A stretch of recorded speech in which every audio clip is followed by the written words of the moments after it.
Chapter 2297, Untitled. Chapter 2297, Untitled. Some of them revered Feng Wu, and some hated her. They reacted differently when they saw that Feng Wu was going to die. Feng Qi clenched her fists and watched the fight with an unblinking gaze. Die. Please let Feng Wu die. She was both nervous and excited. But Duan Chaoga wasn't nervous. When she sensed the attack, she fell back voluntarily so that she wouldn't be in Feng Wu's way. Seeing this, Gu Xingqing smirked. He thought that Feng Wu's best friend had abandoned her. But his smile soon froze on his face. Because Feng Wu moved. No one knew how she did it, but by the time they realized it, Feng Wu was nowhere to be seen. She only reappeared when the energy dissipated. He looked at Feng Wu, and there seemed to be a smirk on her face. Gu Xingyun sucked his breath. How did this happen? He had used 70% of his full capability with that strike, but the girl had evaded his attack. Without another word, he struck out again. This time, he used his full capability. However, Feng Wu dodged his attack again. Gu Xingyun was speechless. So was everyone else. What the heck? How did Feng Wu do it? Brother, stop pitying her. There's no time for that. Gu Xingqing was displeased. Gu Xingyun didn't say anything because he had already used all his might. Just then, Chaoga said, Xiao Wu, pitying these people will only make them look down on you. Show them what you've got. That'll convince them. Gu Xingqing sneered at her. Stop bluffing already, Chaoga said. You'll be begging for your life. As Gu Xingqing and Chaoga bickered, Gu Xingyun's face darkened. He had said that he would only strike 3 times, but his first 2 strikes hadn't even touched Feng Wu's clothes. He took a deep breath and said, You're making me do this. Feng Wu said, Do what? Gu Xingyun said, I only know one stance of the 3rd strike. It's the great skill of the Gu family, and I've only started learning it. I can't control it very well. If you're unlucky, you may die. Feng Wu raised her eyebrows. What if you die from it? Gu Xingyun said, What? Feng Wu said, Since you can't control it well enough, what if you kill yourself with it? Your family can't blame me for that. Hearing this, Gu Xingqing burst into laughter. Feng Wu, you're hilarious. How can my brother possibly injure himself with his own strike? You must be dreaming. Feng Wu ignored him and only kept her gaze on Gu Xingyun. There was a meaningful smile on her face. That look gave Gu Xingyun the creeps. She was way too calm. He had never met anyone as confident as she was.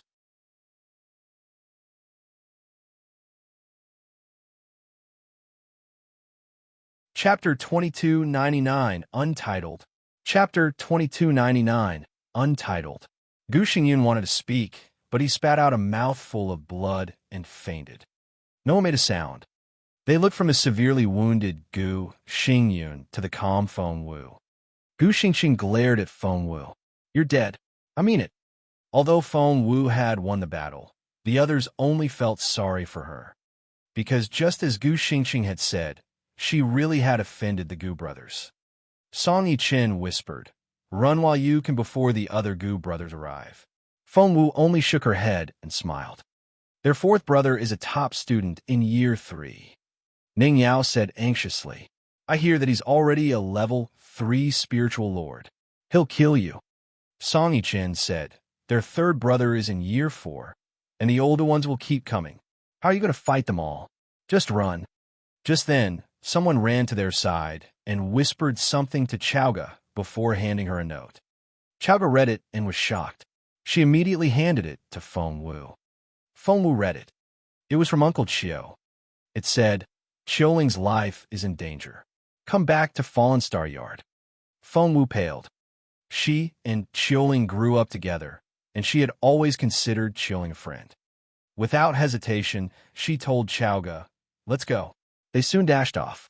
By the time the crowd realized it, they had turned into little dots in the distance. That was fast. Someone said, It seems that Feng Wu really is scared. Of course she is. The Gu family has 6 brothers. To offend one is to offend them all. I saw Feng Qi run off. She must have gone to find the other brothers. Luckily, Feng Wu got away in time.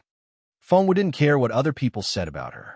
She and Chaoga quickly returned to Fallen Star Yard, and she walked into the room to find Qiuling lying on the bed. Qiuling had always been a lively girl, but now she looked like she could fade away at any moment. Feng Wu was shocked and took her hand. She quickly checked her pulse. She frowned.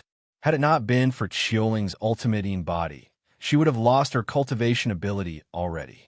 She then saw that Qiuling's right hand had been cut off at the wrist. Feng Wu was shocked. Was it the Gu family?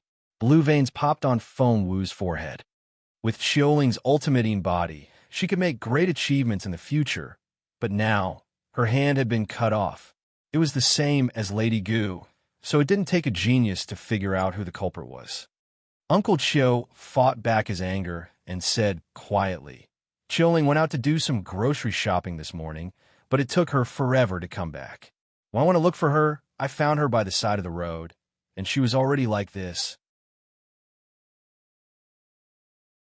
Chapter 2300 Untitled. Chapter 2300 Untitled. Where's that hand? Feng Wu forced back her rage. She knew that the most important thing now was to reattach Qiuling's hand. Everything else could wait. It's right here. Uncle Qiu had been with Feng Wu long enough to trust her medical skills. Before Feng Wu asked, he handed her the hand that was wrapped in a clean cloth. He said, "We didn't dare wash it. We just kept it wrapped like this." Feng Wu nodded. This hand would be useless if you washed it. She closed her eyes and took a deep breath. When she opened her eyes, she looked completely calm. Without another word, she took out her medical kit and started reattaching Qiuling's severed hand. With her medical skills, she could use the plant essence to do the job, but she didn't do that. Because if she did, there was a chance that necrosis would happen. Qiuling still had to cultivate in the future, and her hands were very important. Feng Wu would never allow such a thing to happen. Therefore, she used modern surgical methods to reattach Qiuling's hand before treating it with the plant essence. That way, it would be more effective. By the time she was done, an hour had passed.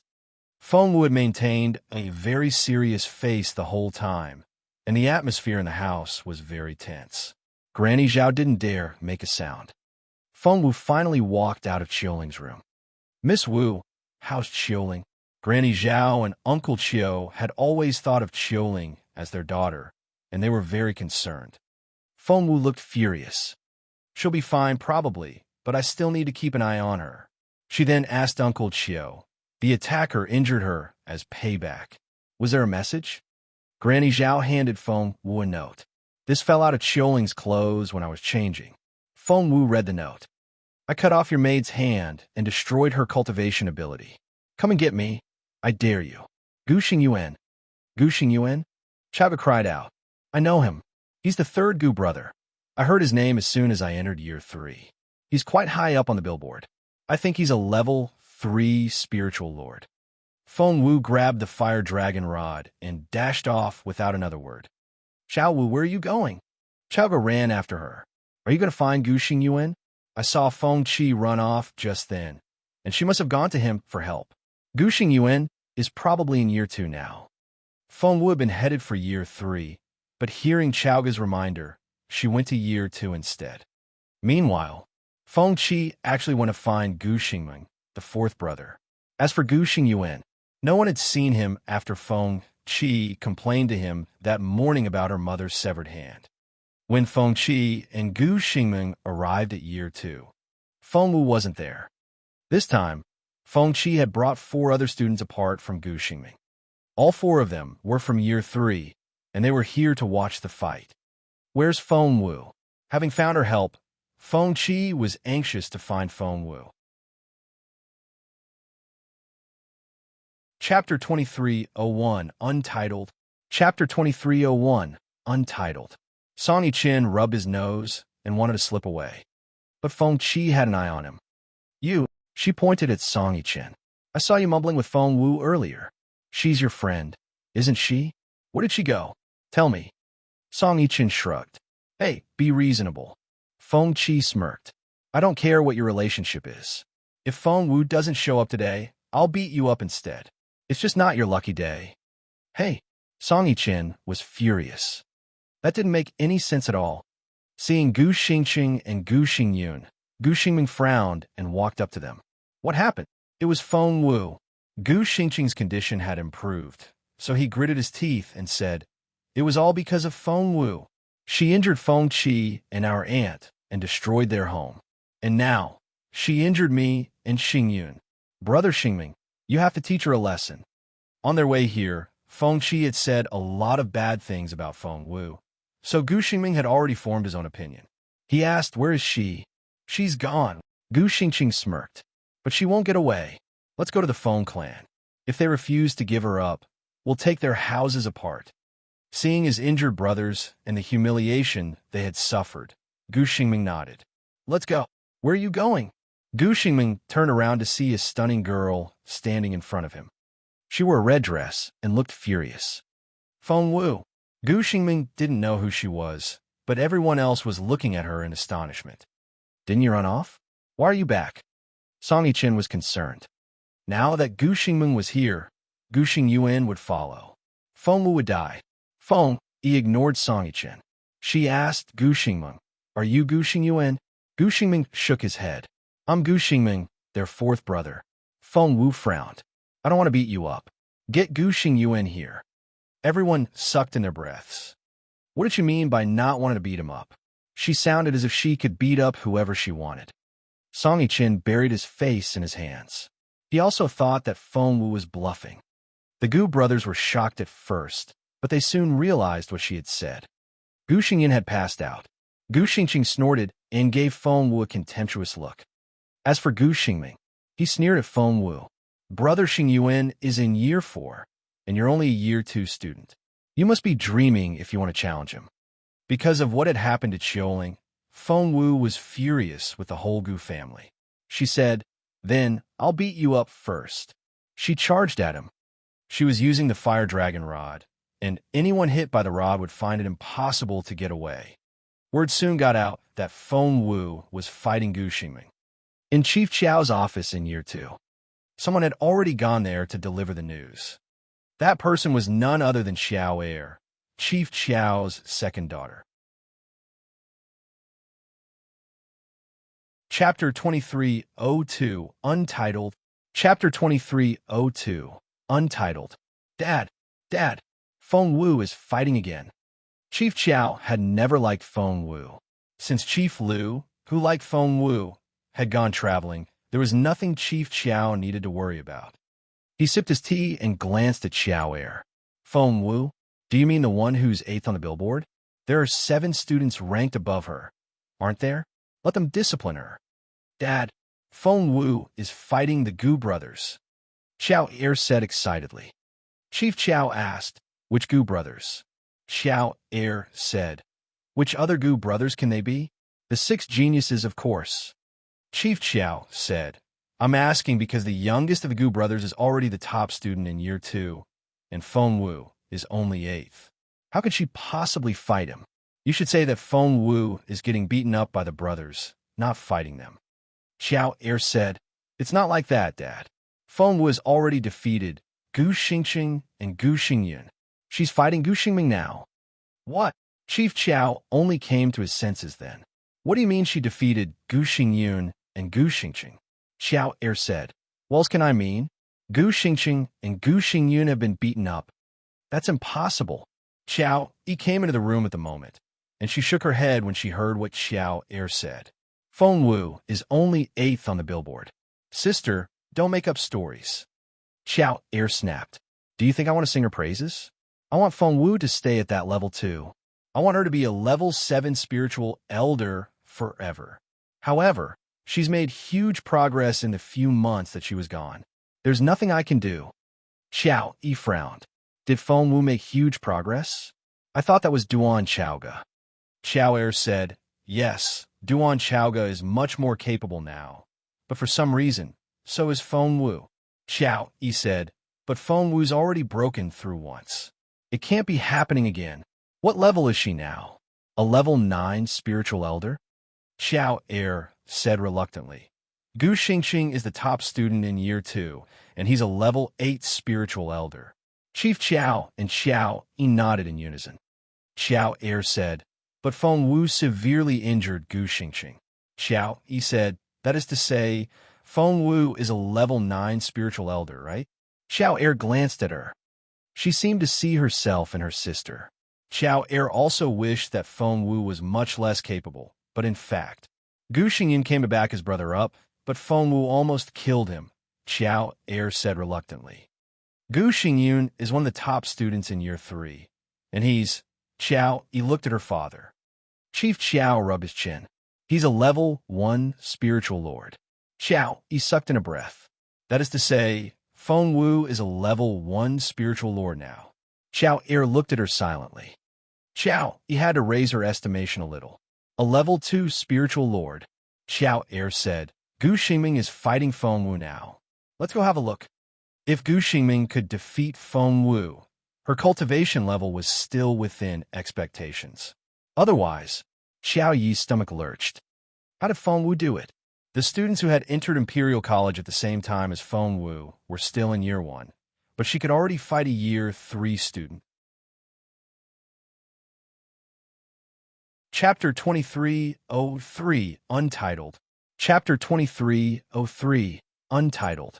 When Chief Qiao arrived, Feng Wu was pointing the fire dragon rod at Gu Xingming's head. You're not so arrogant now, are you? Everyone around them had fallen silent. No one dared to utter a word. Gu Xingming was a level 2 spiritual lord, but he hadn't stood a chance in front of Feng Wu. She had struck his head with the rod repeatedly until his face was swollen. Everyone felt chills run down their spines. Stop! Chief Qiao frowned. The Gu family was very influential, and all the 6 brothers were elite students. Naturally, he would take their side.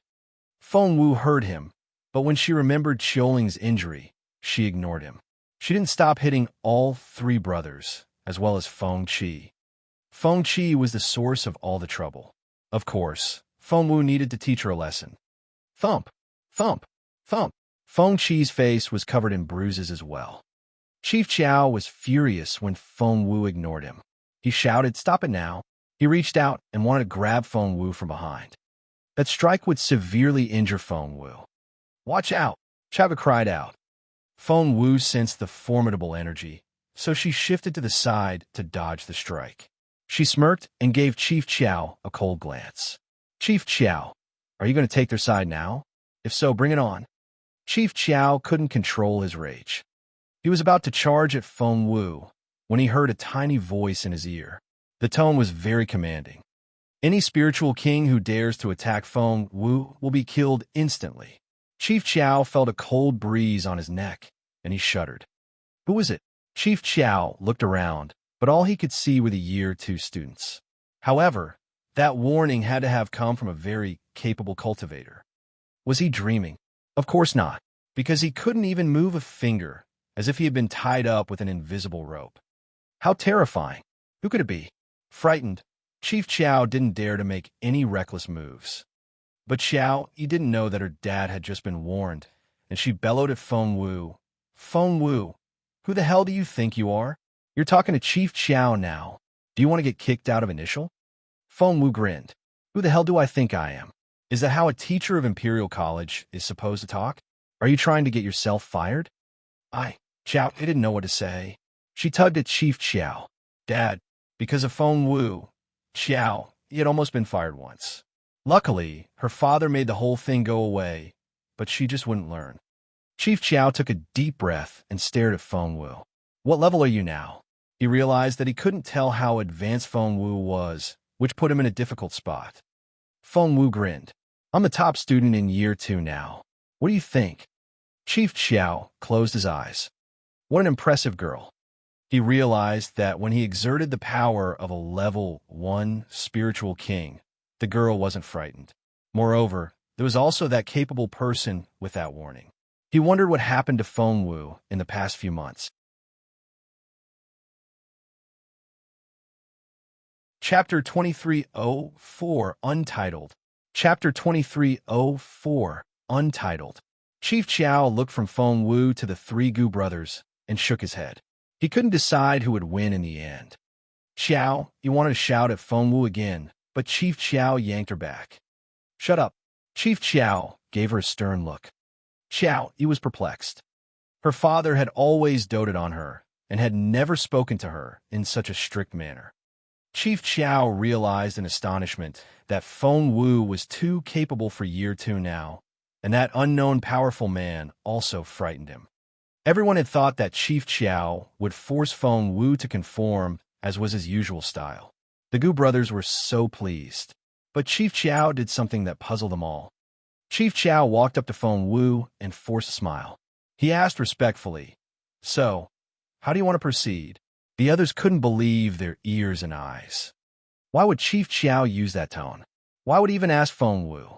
Chiao, he was astonished. "Dad!" As soon as she protested, Chief Chiao scolded her. "Shut up. One more word, and you'll be fired." Chief Chiao warned Chiao Yi. Chiao Yi burst into tears. Her father had never treated her like this, so she ran away, feeling utterly wronged. However, the others didn't pay much attention to her. Their eyes were all on Feng Wu. The Gu brothers gritted their teeth. "Why is everyone here?" Someone chuckled and asked. With that, a woman in a purple dress landed in the square. Chief Zixuan, Gu Xingyun, and Gu Xingming looked at each other. She was the head of year 3. Since she loved the color purple, she always wore purple dresses. She was proud, stubborn, and always biased toward her favorite students. Gu Xingming was one of the students she had high hopes for. Seeing that Gu Xingming was covered in blood, Chief Zixuan opened her eyes wide. "Gu Xingming, what are you doing here in year 2? After the warning, Chief Chiao decided to support Feng Wu. He smirked. "Chief Zixuan, don't you know that they all came here to start a fight?" Chief Zixuan asked, "What fight?" Chief Chiao pointed at Feng Wu.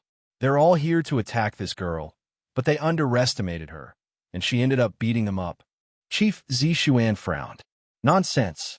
How can a year 2 student possibly beat up a year 3 student?" Chief Chiao found that claim a compliment. If a year 2 student defeated a year 3 student, that meant that he was the better teacher. At that thought, he was elated. He said, "Zixuan, your students need to work harder. They can't even defeat the 8th student in my year." "The 8th?" Chief Zixuan frowned, and someone next to her pointed at the billboard, where Feng Wu's name was 8th on the list. Feng Wu. Chief Zixuan frowned. She had never heard that name before. But she had to get revenge for her student. Moreover, she didn't believe that Feng Wu was better than Gu Xingming. Chapter 2305, Untitled. Chapter 2305, Untitled. Muxian. Chief Zixuan pointed at a year 3 student who had followed Gu Xingming here. "Fight her." She needed to prove to year 2 that the year 3 students were very capable. Had it been any other day, Muxian would have followed the order, but he hesitated now. He had watched how Feng Wu struck the Gu brothers on the head with a fire dragon rod. Gu Xingming hadn't stood a chance, and it looked so painful. "Chief Zixuan, I don't think I can do it." Muxian smiled bitterly. Chief Zixuan's eyes widened. Muxian was ranked around 90th in year 3, but he admitted that he wasn't Feng Wu's match. Chief Chiao burst into laughter. "Chief Zixuan, just accept it. Feng Wu is too good for year 2 and probably even year 3. Chief Zixuan stared at Chief Chiao and asked, "What do you mean?" Chief Chiao said, "I think she's capable enough to enter year 4 directly." He sounded very proud. But was he really helping Feng Wu? Not necessarily. Chief Chiao feared the force behind Feng Wu and didn't dare to do anything to her. But that didn't mean that he was going to help her. Instead, he wanted to set her up. To do that, he would raise Feng Wu's status first. Once she was famous enough, he would ruin her reputation. That was Chief Chiao's plan. After all, Chief Gao of Year 5 and Chief Zixuan clashed severely with each other. Therefore, Chief Chiao said deliberately, "Someone please tell Chief Gao to come here. We have a genius here who can skip year 3 and enter year 4. Chief Zixuan looked at Chief Chiao in resignation. But before she could say anything, Feng Wu was already headed for the front gate. "Feng Wu, where are you going?" Chief Chiao asked anxiously. "Year 3. Why year 3? Chief Chiao asked after glancing at Chief Zishuan. Feng Wu snorted. Someone needs to pay his debt. Gu Xingyuan had cut off Qiuling's hand, and Feng Wu was going to make him pay for what he did. Chief Zishuan glared at Feng Wu and found her the most arrogant girl. Do you think you can go to year 3, just like that? Chief Zishuan's impression of Feng Wu was very bad from the very beginning. Being a stubborn and arrogant person herself, she couldn't stand it when she thought someone else was being arrogant. Feng Wu paused to glance at Chief Zishuan, and there was no respect in her eyes. Chief Zishuan was used to being revered, and she was furious. How do I get a cannon? Feng Wu remembered that was where year 3 was. Chief Zishuan smirked. Only year 3 students are allowed to go there. You haven't graduated from year 2 yet. How can you possibly go to year 3? Feng Wu looked at Chief Chiao. Although she didn't say anything, Chief Chiao took the hint immediately. Chief Chiao smiled and said, Gu Xingqing is more than qualified to graduate from year 2. Since you've defeated him, you must be good enough to move on from year 2 as well. In the end, however, you still have to pass the billboard test. So, why don't you place your hand on the board? That way, the system can automatically recognize your capability. If you really are the top student on the billboard, you can graduate from initial. If you're lucky enough, the system will also put you on the year 3 billboard. That way, you won't even need to take the entrance exam for year 3.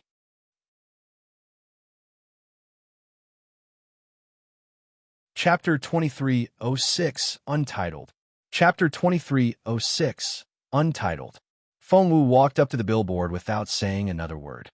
The billboard was a 10-meter wide square board with all the names of the year 2 students on it. There was an imprint of a right hand in the lower right corner. Feng Wu put her hand on it. Everyone watched the names. Feng Wu was now 8th. Would she really rise to the top? To their disappointment, nothing happened. What was going on? Was Feng Wu's cultivation level a lie? Everyone was perplexed. Even Chief Chiao looked confused. Chief Zishuan smirked. I was wondering what kind of genius she was. Now I see that you were bluffing, Chief Chiao. Chief Chiao was speechless. Chief Zishuan told the year 3 students, let's go. Just think about it. How amazing can a year 2 student be? She's not worth the attention. Something happened at that moment. Look, Feng Wu's ranking is changing. She's 7th now. OMG. She's 6th, 5th, 3rd, 2nd. She's surpassed Gu Xingqing. Feng Wu is the top student in year 2 now. Gu Xingqing looked utterly embarrassed. Hearing that, Chief Zishuan looked up at Feng Wu and narrowed her eyes. Although Feng Wu was talented, Chief Zishuan still didn't like her. She preferred teenage boys to teenage girls. As the head of year 3, Chief Zishuan decided to show Feng Wu what challenges she was about to face. Chief Zishuan had made up her mind, but something unexpected happened. Someone cried out, why is Gu Xingqing first again? Where did Feng Wu's name go? Everyone panicked a little. They all looked at the billboard. Feng Wu's name had been first on the billboard a moment ago, but it was gone now, and Gu Xingqing was first again. Realizing that Feng Wu had given him back the spot, Gu Xingqing flushed with embarrassment. He wanted to wipe his name off the board. Chief Chiao looked at Chief Zishuan and said, there's only one possibility now. That's impossible. Chief Zishuan cut him off. Only a real genius would be selected by the system. That girl is far from that yet. Chief Chiao said, then how do you explain the fact that her name has disappeared? Chief Zishuan was speechless. Meanwhile, Feng Wu headed out with the fire dragon rod. Chief Chiao asked, Feng Wu, where are you going? Feng Wu didn't even look back. I'm going to Cannon. Mu Xian snorted. Does she think she can go in just like that? She has to pass the test first. But he didn't see the strange look on Chief Zishuan's face. Chapter 2307, Untitled. Chapter 2307, Untitled. Let's go have a look. If she really can get in, it means that she entered year 3 without needing to take the exam, said Song Yichen loudly. Whoosh. They all followed Feng Wu. Chief Chiao smiled at Chief Zishuan. I remember that Cannon's billboard is outside the front gate, right? That was to say, everyone who walked past Cannon could see it. Chief Zishuan smirked. So what? Do you really think that she'll be on it? Chief Chiao said, I didn't believe it at first, but I do now. Not only will her name be on it, it'll be quite high up as well. Chief Zishuan smirked. How naive, but she was astonished when she saw the billboard. That was because Feng Wu's name really is there. She's 1,000th, the last place. How strange. I thought she defeated Gu Xingming. Why is she only 1,000th? Is it because she used magical instruments and inscriptions? The system will automatically filter those. That is to say, only her magical instruments and inscriptions are powerful, not the person herself. What they didn't know was that Feng Wu had only used 10% of her true power when she put her hand on the billboard. While the others were still talking, Feng Wu slammed the fire dragon rod down on the ground and opened her mouth. Gu Xingyuan, come out right now. Her voice wasn't very loud, but as it rang out, it felt like a thunderclap in the air. It stirred up all of Cannon. The people outside the gate didn't feel much, because Feng Wu had made sure that only the people inside could hear the shout. Whoosh! Almost all the students in Cannon were shocked. With all the boring classes and cultivation practice, of course they would find the incident exciting. They all rushed out the front gate, where they found all the Year 2 students. Were they here to challenge Year 3? How interesting. Gu Xingyuan, someone's calling your name. Gu Xingyuan was the top student in Year 3, which gave him the right to live in the villa area where the spiritual essence was more dense. He was cultivating when he was disturbed. Gu Xingyuan, come out. Right now. It was impossible for him to ignore that voice. He couldn't believe that someone dared to challenge him here in Cannon. He grabbed Cold Wind, his sword, and charged out. Half of the students in Cannon had gone out traveling, and nearly all the remaining 500 had come out. Make way. Gu Xingyuan is here. People saw him coming. The crowd parted so that Gu Xingyuan could pass. In the center of the crowd was a circle about 10 meters in diameter. Feng Wu kept her gaze on the ground, and there was no warmth in her eyes.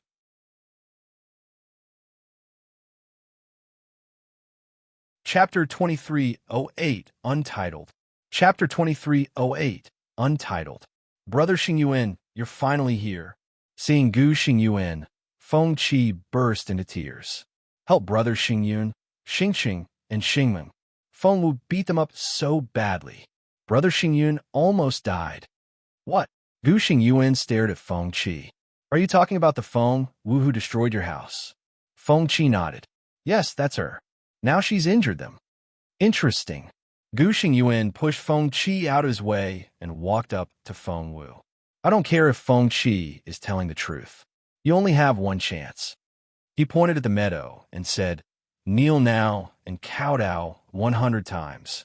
That way, I'll spare your life. Otherwise, Feng Wu narrowed her eyes. Otherwise, I'll end up like Xiaoling. Is that it? So, you already know that I cut off your maid's hand. Gu Xingyuan chuckled. That girl is quite talented. I asked her to be my personal maid, but she said no, so I cut off her hand as a punishment. What's wrong with that? Feng Wu suddenly changed the subject. Are you the top student in Year 3? Gu Xingyuan asked. Do you have a problem with that? You're at the bottom of Year 3 now. Feng Wu said, so, you care about that a lot. Gu Xingyuan said, no matter how I feel, there's nothing you can do. Feng Wu chuckled. She pointed at Gu Xingyuan and said, I'll give you two options. You can cut off one of your arms, or I'll cut both of them off. Ha. Hearing that, everyone burst into laughter. The Year 3 students were the loudest, and the Year 2 students wanted to deny that they ever knew Feng Wu. Gosh, that's hilarious. I've never met anyone so shameless. Did Feng Wu just threaten Gu Xingyuan? The last student on the billboard is threatening the top student. That's a first. I can't wait to see her humiliate herself. Chief Zishuan couldn't stand it anymore. She shook her head and wanted to leave. Chief Chiao stopped her. Chief Zishuan, don't go. The best part is yet to come. Chief Zishuan looked at him in resignation. You hate Feng Wu, don't you? Chief Chiao smiled. Of course not.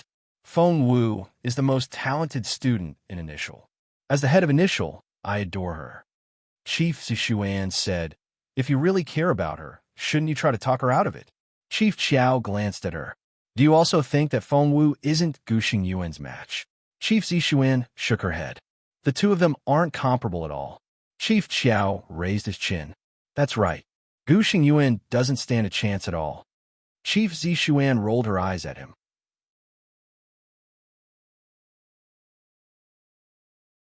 Chapter 2309, Untitled. Chapter 2309, Untitled. Just when Feng Wu and Gu Xingyuan were about to start fighting. Wait, a girl blocked Feng Wu's way. She was a pretty girl. Chu Junying, the Year 3 students saw that it was the prettiest girl in their year. Do you think you can challenge Xingyuan just like that? If everyone does that, he won't have any time to cultivate. Chu Junying rolled her eyes at Feng Wu. Because Gu Xingyuan had been the top student for years, he was well respected.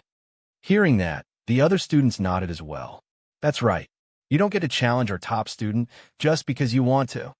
You don't deserve the opportunity. We have our own rules. You can only challenge someone within 10 places of your ranking. Otherwise, the top students will never have time for their cultivation. Everyone shouted at Feng Wu at the same time. Young lady, Chu Junying is right. If you want to challenge someone, challenge the students who are fewer than 10 places ahead of you, said Miss Wang of Year 3. The look on her face was serious, and it was obvious that she wasn't pleased with Feng Wu. Chu Junying chuckled. You're last on the billboard, so the best you can do is challenge the 990th place. She glanced at the billboard and smirked. Where is Zhao Ran, the 995th? As the prettiest girl in canon, Chu Junying was very well-liked among the boys. No one could say no to her. Zhao Ran immediately stepped out. Here, I'm Zhao Ran. Chu Junying glanced at Feng Wu before turning to Zhao Ran. Are you willing to take up Miss Feng Wu's challenge? She believed that Year 3 was her territory, and as an outsider, Feng Wu stood no chance. She thought that Feng Wu had to slowly make her way up the billboard. Seeing that Chu Junying was looking at him, Zhao Ran nodded. Yes, of course. Many Year 2 students felt Chu Junying's animosity toward Feng Wu. Since they would be entering Year 3 one day as well, naturally, they took Feng Wu's side. Thus, they empathized with her. Because of that, they disliked Chu Junying. Chu Junying could sense their attitude, but she couldn't care less how the Year 2 students felt about her. Feng Wu, you'll be challenging Zhao Ran now, Chu Junying said with a smile. She then turned to the others and said, I think Feng Wu will be very busy for a while. Why don't you go back to what you were doing? Chu Junying was a well-respected figure, so the crowd was about to scatter as she asked. Chaoga stepped forward, but before she could say anything, Feng Wu shook her head. She then walked up to the billboard. There was also a palm print in the lower right corner. Feng Wu put her hand on it and thump. The billboard blacked out. What? The crowd looked at it in disbelief. How did that happen?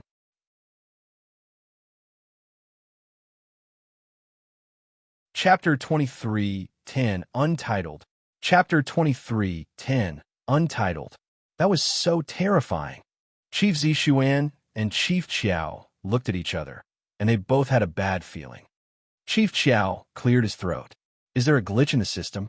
Chief Zixuan glanced at him, but didn't answer. According to the first headmaster of Imperial College, even if the school was destroyed, the system would never fail. Sizzle, sizzle. Everyone stared at the screen and waited for it to light up again. And when it did, they were all shocked. They couldn't believe it. Where's Feng Wu's name? It's not 1000th anymore. I can't find her in the 900s, nor is she in the 800s. They looked from the bottom to the top when someone cried out. Gosh, look, Gu Xingyuan is in second place now. What? Gu Xingyuan had been there for years. Who had replaced him? When they saw the name above, Gu Xingyuan, someone fainted. Impossible. This can't be happening. There has to be a glitch in the system. The Year 2 students were so shocked that they all fell silent. The Year 3 students were the ones that couldn't stop talking. They never thought that something like this could happen. How did Feng Wu become the top student? Didn't she just enter Year 3? She was last on the billboard just a moment ago. Everyone looked at Gu Xingyuan. hoping that he could give them an explanation. Chief Zishuan and Chief Qiao weren't with the crowd. They stood on higher ground. Chief Qiao looked shocked. So did Chief Zishuan. Chief Zishuan hesitated. What level is she? Chief Qiao couldn't answer that question. Yes, he had been praising Feng Wu, but he had made those things up. He didn't know that Feng Wu was so capable. He didn't want it to be true, but there was nothing he could do. He forced a smile and said, I told you. Feng Wu made some huge progress during her trip. I told you that she could enter Year 4 directly, but you wouldn't believe me. He shrugged. Chief Zishuan frowned. There must be something behind this. Everyone else thought the same. I don't believe it, said Chu Junying. How can the bottom student rise to the top in an instant? Feng Wu, I'll challenge you. Chaoga laughed. Didn't you say that you can only challenge someone 10 places higher than you? Chu Junying, you can only challenge the 90th on the billboard. Hang Wei, she wants to challenge you. Chu Junying's face went scarlet. I'll challenge you. Gu Xingyuan pointed at Feng Wu. Feng Wu nodded. What happens if I kill you? Everyone went silent.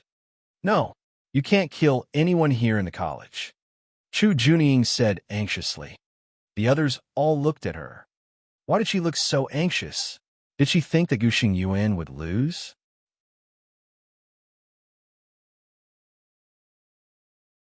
Chapter 2311, Untitled. Chapter 2311, Untitled. Gu Xingyuan threw a dirty look at Chu Junying. Chu Junying whimpered a little. Gu Xingyuan stared at Feng Wu. Don't worry. I'll make you wish that you were dead. Feng Wu said, I can say the same thing to you. The fight started as soon as they said those words. With Feng Wu's real capability, Gu Xingyuan, who was only a level 3 spiritual lord, wasn't her match at all. She could split him in half with one strike. Feng Wu was well aware of that. But the moment she made her first move, she felt a pair of eyes on her. It made her feel rather uncomfortable. She suddenly realized that she couldn't show the others her full strength, especially now that she was surrounded by enemies. Hence, she withheld some of her strength. She dodged Gu Xingyuan's first strike. Look, Feng Wu is evading Gu Xingyuan. She wouldn't do that if she's more capable than Gu Xingyuan. So, Feng Wu isn't really the top student, is she? Look, they both stumble back after the second strike. Gu Xingyuan has parried Feng Wu's Fire Dragon Rod. Gu Xingyuan is winning now. Oh no, Feng Wu hit Gu Xingyuan on the head. Look, she's hitting him again. Gosh, how many times has she hit him on the head? Doesn't that hurt? By then, it was obvious who was going to win. Feng Wu had gained the upper hand. Thump, thump, thump, with her Fire Dragon Rod. Feng Wu made sure that Gu Xingyuan couldn't go far as she hit him on the head. She could kill Gu Xingyuan with one strike, but she wouldn't do that. She wanted everyone to watch. Gu Xingyuan grew up as a golden boy, and he had never experienced something like this. Feeling so humiliated and unable to get away, Gu Xingyuan fainted. Chu Junying shouted at Feng Wu. How could you do that? Feng Wu shrugged. Why can't I? Chu Junying was speechless. She ignored Feng Wu and went to check on Gu Xingyuan. She made up her mind. Although Feng Wu was first, after she came to canon, Chu Junying would get all of Year 3 to join hands and boycott Feng Wu. She would make sure that Feng Wu became an outcast. She didn't exert her full power. Chief Zishuan wasn't fooled. She knew that Feng Wu was hiding her true capability.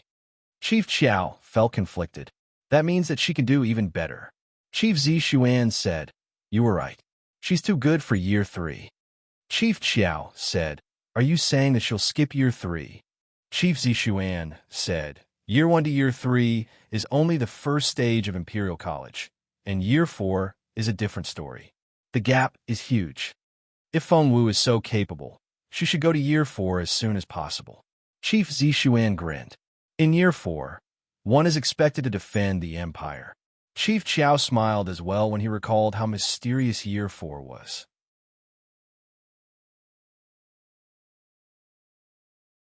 Chapter 2312, Untitled. Chapter 2312, Untitled. That's right.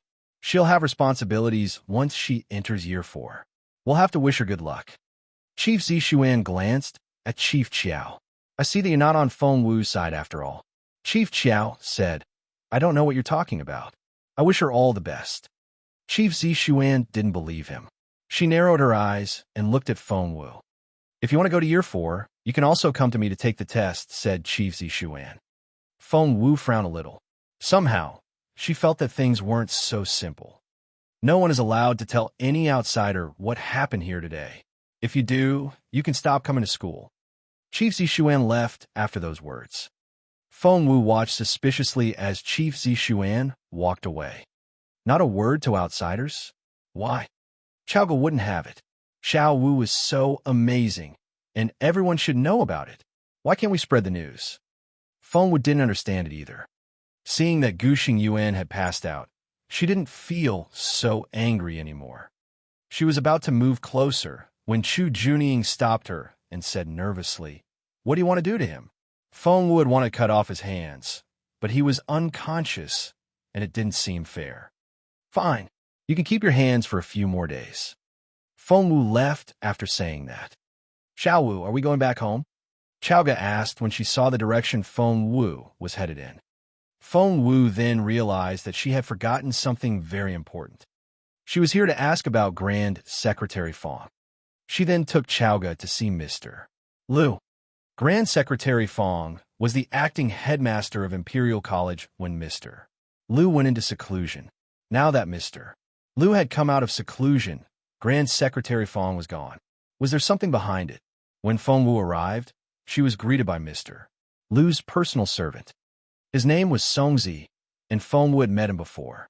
Songzi let her in and said, Mr. Lu is seeing someone now. Please wait a moment. Feng Wu nodded and waited in the living room. Before long, she heard footsteps and the door opened. Mr. Lu walked out with a guest. Feng Wu was perplexed when she saw the person, because she had seen her earlier today. It was Chief Zishuan of Canon. Chief Zishuan was surprised as well. She had asked around just now and only then learned who Feng Wu was. Hearing that Feng Wu was quite close to Grand Secretary Feng, she was glad that Grand Secretary Feng was away. She believed that Mr. Lu and Grand Secretary Feng weren't on friendly terms and decided that Feng Wu would be in a lot of trouble if she behaved in the same arrogant way. She was here to report to Mr. Lu about the incident with Feng Wu today. Because of her biased opinion of Feng Wu, she slandered Feng Wu in front of Mr. Lu. However, as soon as she walked out, she saw Feng Wu sipping tea outside. Songzi, you can't let just anybody in. Don't you know how busy Mr. Lu is? If he agrees to meet every student that comes here to see him, he won't have time for anything else. Chief Zishuan scolded Songzi. Songzi looked at Chief Zishuan in surprise.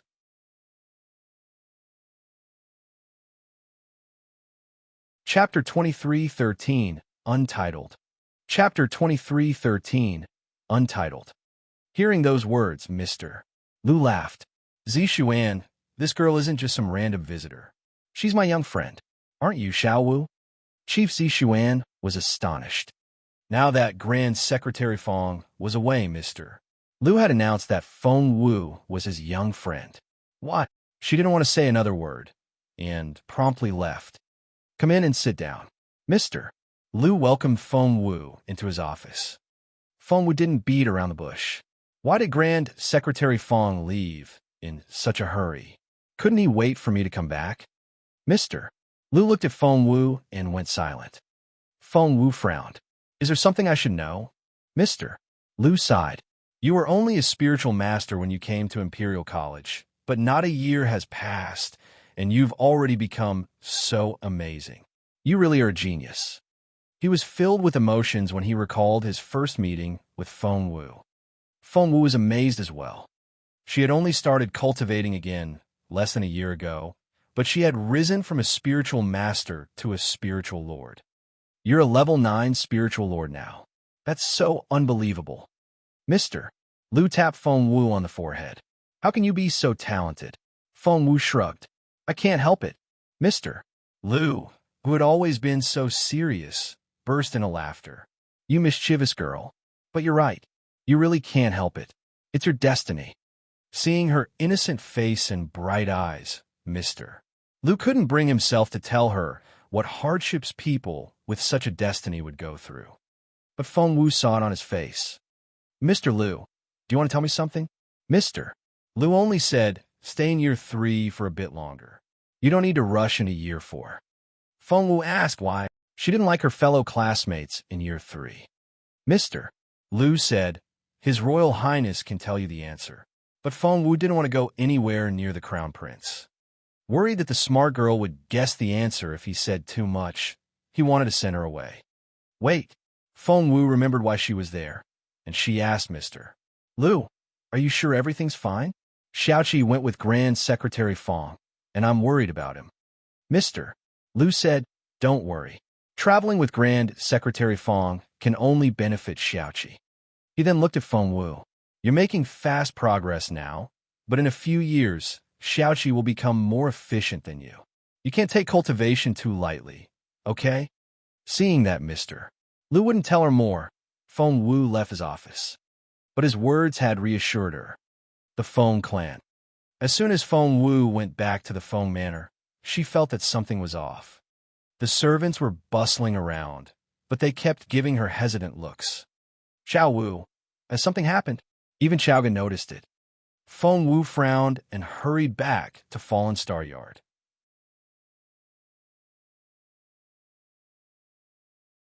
Chapter 23:14, Untitled. Chapter 23:14, Untitled. However, when she reached a covered corridor, a masked figure suddenly charged at her. Xiao Wu, watch out! Xiaoga cried out. However, when Feng Wu turned around, Xiaoga was nowhere to be found. Feng Wu's stomach lurched. Shit! Who dared to snatch a person in the Feng clan? Feng Wu saw the figure turn a corner, and Xiaoga was hanging over the person's shoulder. Without thinking, Feng Wu ran after them. Whoosh! Whoosh! Whoosh! She ran as fast as her legs would carry her. Sensing her speed, the person picked up speed as well. Feng Wu then ran even faster. Because of the mask the person was wearing, Feng Wu couldn't tell who it was, but she found the person rather familiar. The person then rushed into the manor's restricted area. Feng Wu had been here once to test her cultivation ability. Feng Yanfeng then told her that she could come here to cultivate with the elders when she turned 10 years old. But she lost her ability before that and never got that chance. A rock stood outside the area, warning all uninvited visitors that their actions would be punishable by death. Since Xiaoga was inside, Feng Wu couldn't care less about the warning. She immediately ran inside. As soon as she stepped into the area, she felt the sand move under her feet. A formation. Alarmed, Feng Wu immediately rolled over the ground. She was a level 7 formation master, and not many formations could stop her. However, the one in this area was also level 7. Although the Feng clan had declined, they used to be one of the 10 major clans, so they still had some tricks up their sleeves. Feng Wu calmly solved the formation as she walked into the area. At the same time, there was a small courtyard at the center of the formation. There was a well in the courtyard. 3 old men sat around the well, but they weren't cultivating. They were all watching the well with serious looks on their faces. The image in the well was none other than of Feng Wu. They were watching Feng Wu pass through the formation. Did you downgrade the formation? One of the elders asked with a frown. The Feng clan had 3 surviving elders. They were Elder Breeze, Elder Jing, and Elder Grain.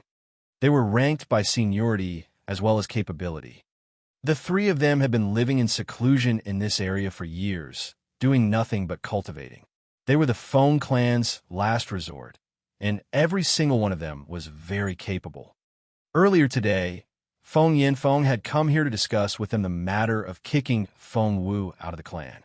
Feng Yanfeng gave several reasons. First of all, Feng Wu was so arrogant that she had made many enemies. That would endanger the entire clan. Secondly, Feng Wu had no love for her family. She had killed Feng Lu and cut off her aunt's hand, which was unacceptable. Thirdly, Feng Wu had injured 4 sons of the Gu family, and they had given an ultimatum that the Feng family had to hand Feng Wu over. Otherwise, the Gu family would join hands with the other families to boycott the Feng family. Last but not least, Feng Qi had more potential than Feng Wu and was the best candidate as the future head of the clan.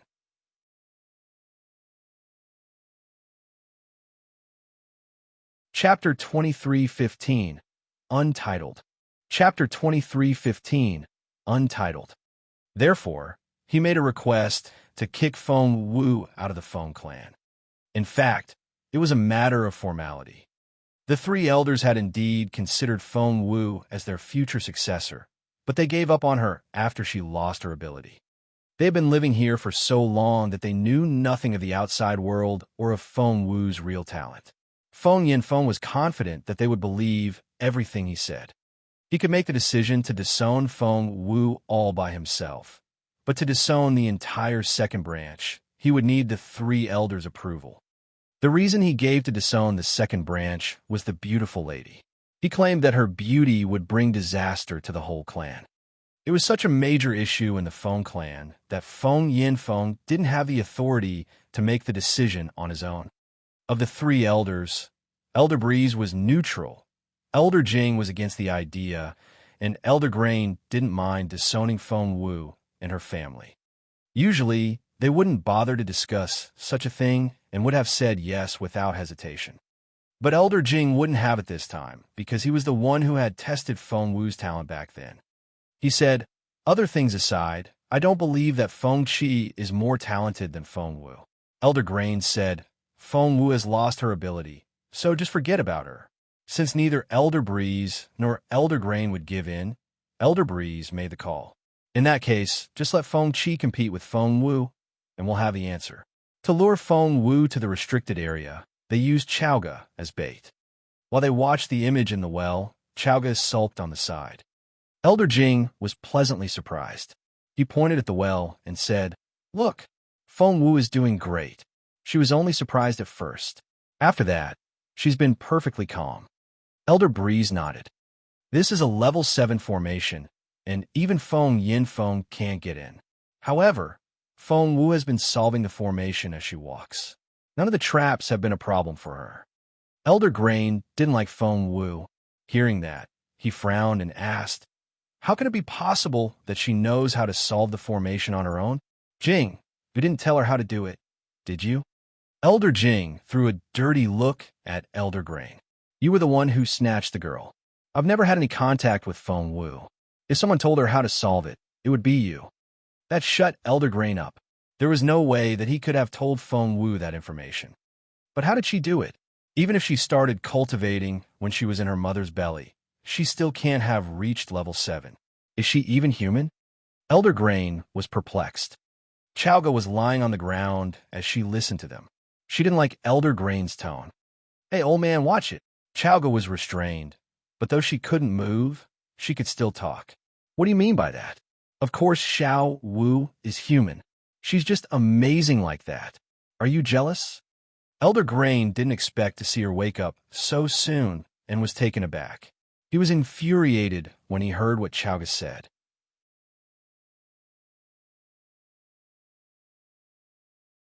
Chapter 23:16, Untitled. Chapter 23:16, Untitled. No one could intimidate Chaoga, even if the person was an elder of the Feng clan. She snorted.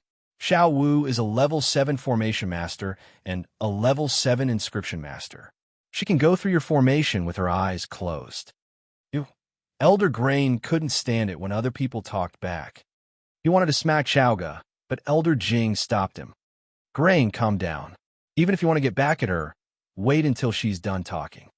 Elder Jing then turned to Chaoga and said, "Kiddo, you're bluffing, aren't you?"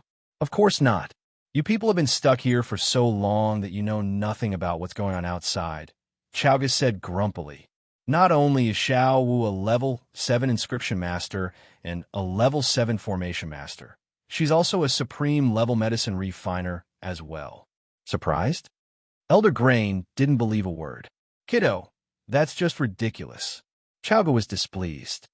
She didn't mind them questioning her ability, but she wouldn't let anyone say such things about Feng Wu. Why should I lie about it? It's not a secret. Ask around, and you'll know. By the sound of it, you're all elders of the Feng clan. Why does it sound like you don't know anything? Elder Breeze was speechless. So was Elder Jing and Elder Grain. Chaoga glared at them. Since you don't even know Xiao Wu's additional abilities, I assume that you don't know her cultivation level either, right? Elder Grain frowned.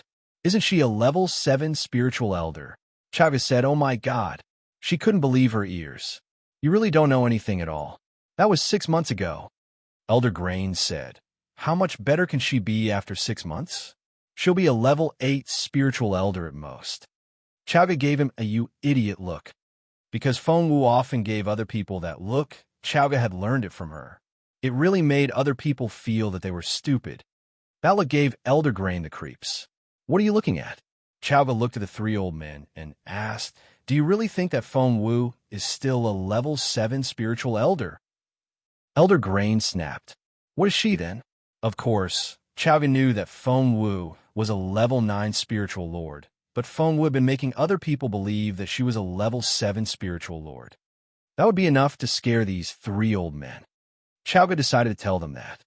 A level 7 spiritual lord? Elder Grain wouldn't believe it. You must be kidding. That's impossible. Rising to a level 7 spiritual lord from a level 7 spiritual elder was indeed a scary leap. The restraint on Chaoga expired at that moment, and she could move freely again.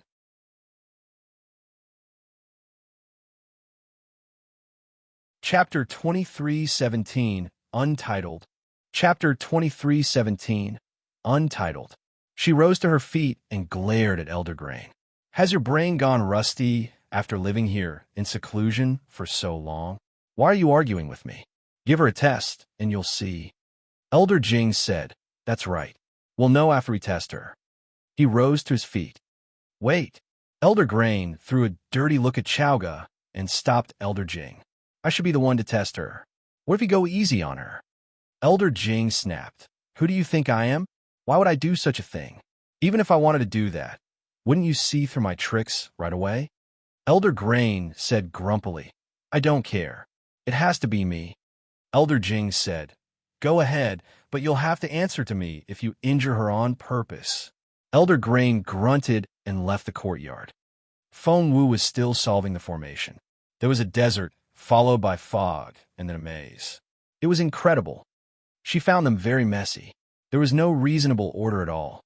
In the courtyard, Elder Jing asked Chaoga, why has she stopped in the maze? She's frowning. Does she know how to get in? After the maze was the core area of the formation, which was also where this courtyard was. Elder Jing was worried that Feng Wu would be stopped at the last step. Chaoga wasn't worried at all. There's no need to panic. Chaoga wasn't intimidated by the elders. She said confidently, Xiao Wu is amazing. I've never seen a formation that she can't solve. Elder Jing asked, then why has she stopped? Chaoga said, I think she's calculating. Elder Jing didn't mind the way Chaoga spoke to him.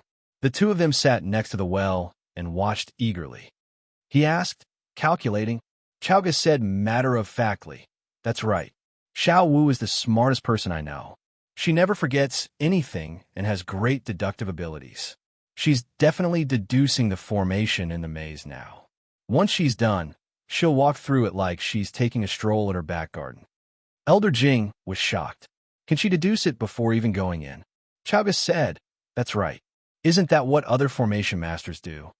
Feng Wu was the only formation master Chaoga had met so far, and she thought that all formation masters were like her. Elder Jing said, of course not. Grain is a formation master as well, and that formation is his great work. He has never deduced a formation setup before entering it. He always does it as he walks around. Not only him, but all other formation masters are like that as well. Chaoga said, I see. That means that Xiao Wu is the best. Elder Jing said, if she really can do that, she's got an amazing brain. Becoming a level 8 formation master won't be a problem for her. Chaoga said, Xiao Wu is going to become a sacred formation master one day. Level 8 is nothing to her.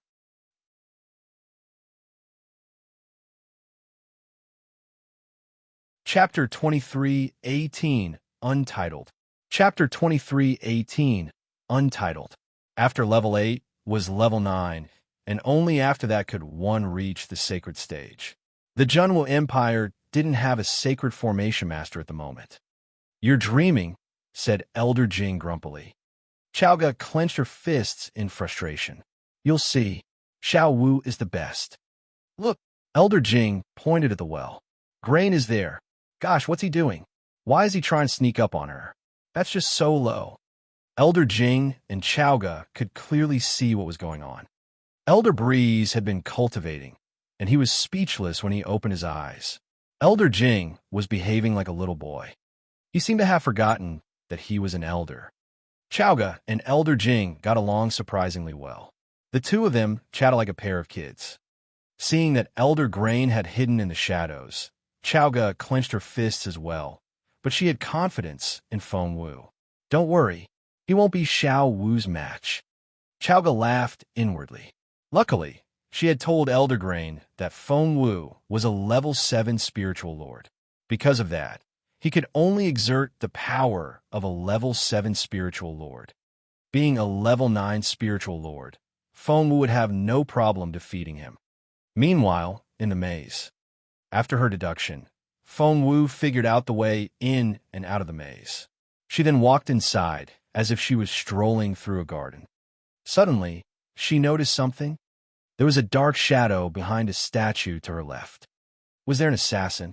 She blamed herself for being too careless. Looking around, she smiled. She decided to trap the assassin in the maze. She quickly hid in the shadows as well.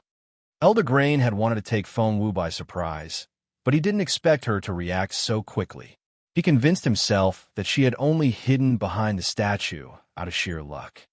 He decided that he would stay hidden and wait for the girl to come out. What he didn't know was that Feng Wu had turned things to her advantage. "What's she doing?" Elder Jing saw that Feng Wu had gotten busy.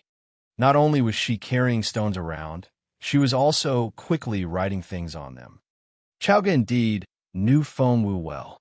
She could guess what Feng Wu was doing. "If I'm right, Xiao Wu is modifying the formation settings now," said Chaoga. "What?" Elder Jing was astonished. Although formations weren't his forte, he had heard enough from Elder Grain to know how they worked. He said, "It's much harder to alter someone else's formation than to create one." "Are you sure about that? Is the girl really a better formation master than Grain?" Chaoga was very confident. "I'm sure of it. Xiao Wu is the best. Your friend isn't her match."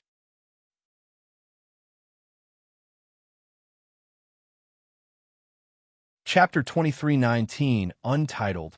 Chapter 23:19, Untitled. Elder Breeze looked up at the sky. He was amazed by how talented the youngsters were nowadays. Elder Jing had lived here since he was little and knew nothing about complicated human relationships. Therefore, he didn't find Chaoga's tone offensive at all. He only asked, "Are you sure?" Chaoga said, "Didn't you say that Elder Grain was the one who set up this formation?" Elder Jing said, "That's right." Chaoga said, "Well, today is his unlucky day. His work is going to backfire on him." Elder Jing didn't believe her. Feng Wu was only a teenager, but Elder Grain was so experienced. Hence, he shook his head. But he was soon proved wrong. After Feng Wu finished writing the inscriptions, she smiled and went to the statue where Elder Grain was hiding. The old man had no idea that Feng Wu was behind him. After altering the formation, the maze was under Feng Wu's control. Therefore, she could see Elder Grain, but he couldn't see her. "What are you looking at?" She patted him on the shoulder. "Gosh!" Elder Grain jumped in fright. He turned around and looked at the girl in disbelief. Because he was dressed in black from head to toe, Feng Wu punched him in the face without hesitation. Thump! It almost broke his nose. "You!" Before he could react, Feng Wu shouted, "How dare you take Chaoga away?" "It's not like that," Elder Grain wanted to explain. Feng Wu was ready for battle. Ground control. Fallen Star swordplay. Freeze. Feng Tutu Little Phoenix come out. She was attacking the old man with every stance she knew. Elder Grain didn't take her seriously at first, and even Elder Jing only thought that the girl had reacted unbelievably fast. However, when Feng Wu started attacking Elder Grain, ouch! Despite being a spiritual king, Elder Grain was caught off guard. Elder Jing watched in disbelief. Are you sure that she's only a level 7 spiritual lord? He looked at Chowga in disbelief. Chowga scratched her head. Maybe she's outperforming herself. Elder Jing said, don't you try to fool me. That wouldn't enable her to exert the power of a spiritual king. Chowga's eyes twinkled. What did you say? A spiritual king? OMG. Elder Jing said grumpily. A level 1 spiritual king at most. Why are you so excited? Chowga said, she's the future of your clan. She's not 14 yet, and she can already fight like a level 1 spiritual king. She gave Elder Jing a nudge. Hearing that, Elder Jing looked stunned. Even Elder Breeze, who had looked quite indifferent, seemed shocked as well.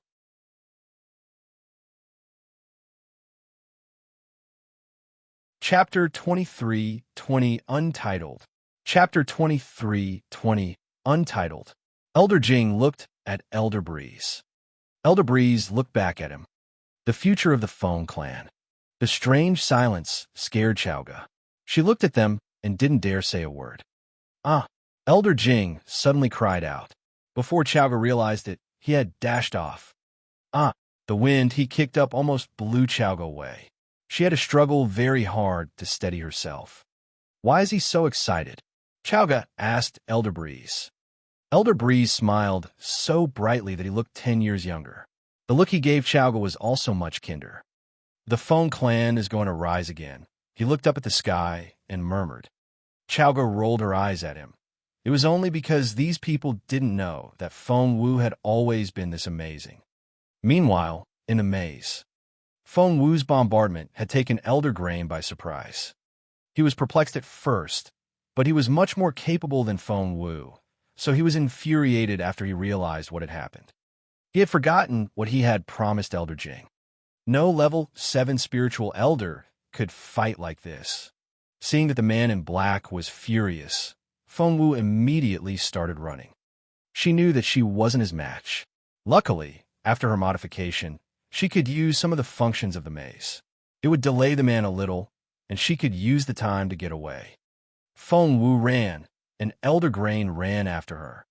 Stop right there. He then stepped on something slippery and almost lost his footing. A bucket of water then poured down on him at that moment. He was soaking wet. He shouted in frustration, "Damn you! Stop running." Of course Feng Wu wouldn't do that. Soon she was out of sight. Elder Grain fumed. He wanted to control the maze, but it no longer followed his orders. Not only wouldn't it help him, it was also getting in his way all the time. However, he was far more capable than Feng Wu, and he caught up to her in no time. He was determined to catch her, even if he would be injured in the process. But something happened the moment before he caught her. Grain, stop it. Jing showed up and blocked his way. It's none of your business, Jing. Get out of my way. Grain, I have great news. What great news? Let's go back to the courtyard. We can talk there, said Elder Jing. Elder Jing was ranked higher than Elder Grain and was able to stop him. He then turned to look at Feng Wu, his eyes so bright that it gave Feng Wu the creeps. Are you looking for a girl of your age? He grinned at Feng Wu. Feng Wu met him before when she was little, and she recognized his face. She nodded and asked, Are you Elder Jing?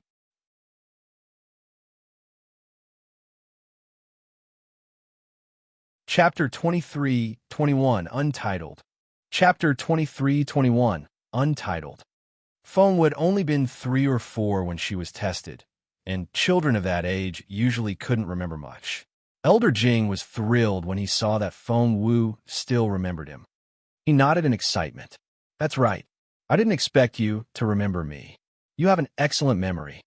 He led Feng Wu and Elder Grain toward the courtyard as he spoke. Elder Grain threw off his hand grumpily.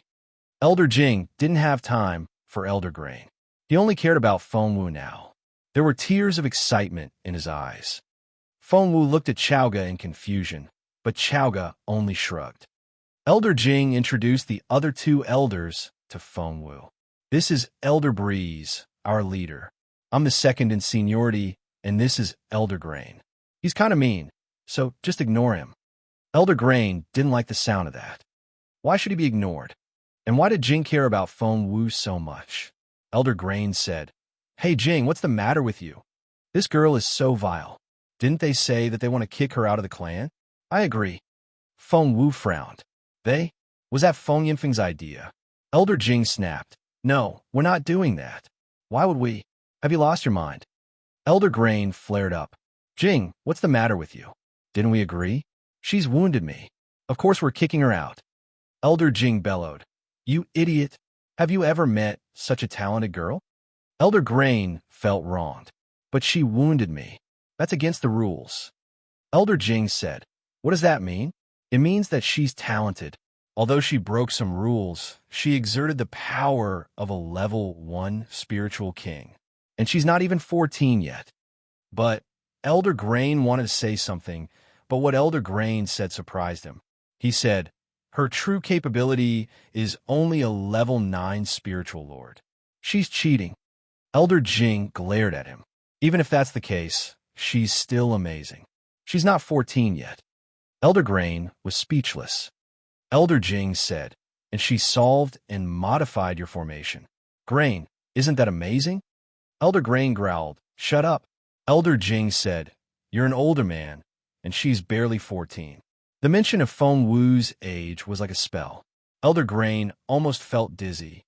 He tried to refute it, but failed. She wasn't 14 yet, but she could fight like a level 1 spiritual king. Plus, she was a level 7 formation master. She knows inscriptions as well. She could draw them much faster than you can. It takes you forever to finish one," Elder Jing complained.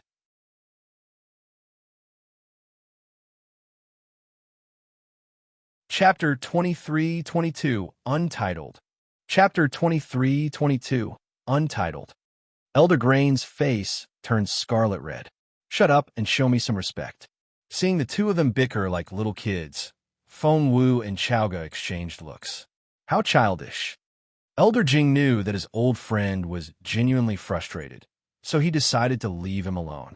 Instead, he turned to Feng Wu and started showering her with compliments. Elder Grain didn't like the sound of it at all, because no matter what Elder Jing said, he would compare Feng Wu with Elder Grain. So what if she's talented and capable? If she's a bad person, nothing counts. Elder Grain grunted. "A vile, ill-behaved girl like her doesn't deserve to inherit the Feng clan. I won't have it." He then turned to leave. "Wait." Feng Wu frowned. "I'm fine with you not liking me, but please tell me, why are you saying those things about me?" Technically speaking, Elder Jing and Elder Grain were brought up by Elder Breeze and had spent their whole lives in this restricted area. They were as naive as kids and would always speak their minds. Elder Grain glared at Feng Wu.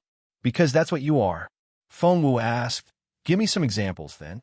Elder Jing and Chaoga wanted to help Feng Wu, but she stopped them. She had never lost an argument before. She sat down in front of Elder Grain and calmly looked at him. Elder Grain immediately felt that he was already losing ground. He wasn't going to give up like this. He also grabbed a chair and sat down opposite Feng Wu. "Fine, if you want to humiliate yourself, I'll give you that chance." Elder Grain snorted. "First of all, we're told that your arrogance has brought you many enemies, and it'll bring danger to the Feng clan. Isn't that true?" Feng Wu asked. "For example, what enemy?" Elder Grain looked at the list Feng Yinfeng had given them and said, "The Zhuo family." Feng Wu smirked. "Then do you know that the Zhuo family was the one who destroyed my cultivation ability back then?" Those words shocked all the elders. They stared at Feng Wu in disbelief and said, "How can that be?" Feng Wu had just happened to record Zhuo Qingxian's speech with the spiritual fossil stone. He had talked about how they had destroyed Feng Wu's cultivation ability. Feng Wu had yet to find a chance to show it to anyone, and now the three elders would be her witnesses. When they watched it, time seemed to freeze. Elder Jing was the first to react. He punched Elder Grain and said, "I knew it. I told you that there was something strange about the incident, but you stopped me from looking into it." Elder Grain looked rather guilty. Elder Breeze's face remained expressionless, and no one knew what he was thinking. Feng Wu looked at Elder Grain. So what's next?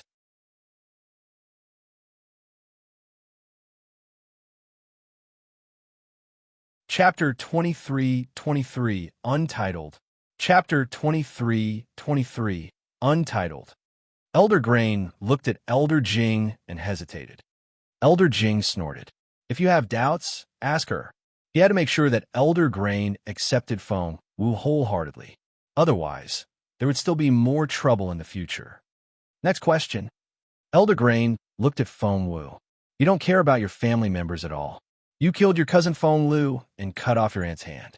That's unacceptable. What do you have to say to that? Feng Wu smiled. Elder Grain glared at her. How can you be smiling? Feng Wu said, You'll know the answer after I tell you what happened. Feng Wu described what Feng Lu did in the tombs and smirked.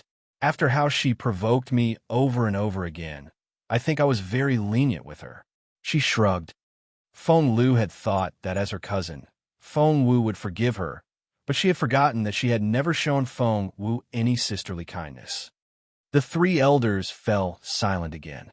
They never thought that Feng Wu would have gone through so much hardship. From Feng Wu's description, they realized that Feng Lu only had herself to blame. But what if you're lying to us? Elder Grain stared at Feng Wu. Feng Wu chuckled. If I really did kill Feng Lu for no reason, why isn't Feng Yanfeng trying to kill me now?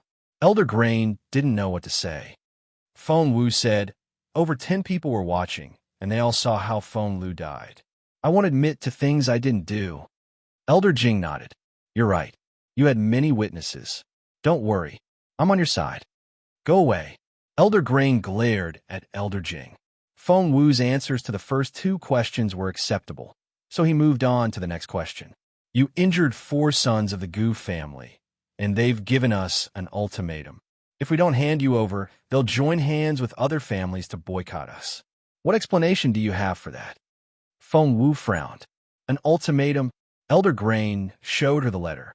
Look, it says so here. Feng Wu smiled. In that case, I'll have to tell you about what my aunt, Lady Gu, did. Hence, she told them about how Lady Gu had tried to marry the beautiful lady off to become a concubine. Naturally, she explained why she cut off Lady Gu's hand and destroyed her home. Even Elder Breeze was surprised by how capable she was. Elder Jing and Elder Grain's eyes sparkled as they looked at Feng Wu. Especially Elder Grain. He was short-tempered and would never wait to take his revenge. Therefore, he found the way Feng Wu got back at her enemies so satisfying. He was patting Feng Wu's shoulder when he suddenly realized that he was still supposed to be questioning her. They weren't friends yet. Ahem. Elder Grain cleared his throat and stared at Feng Wu again.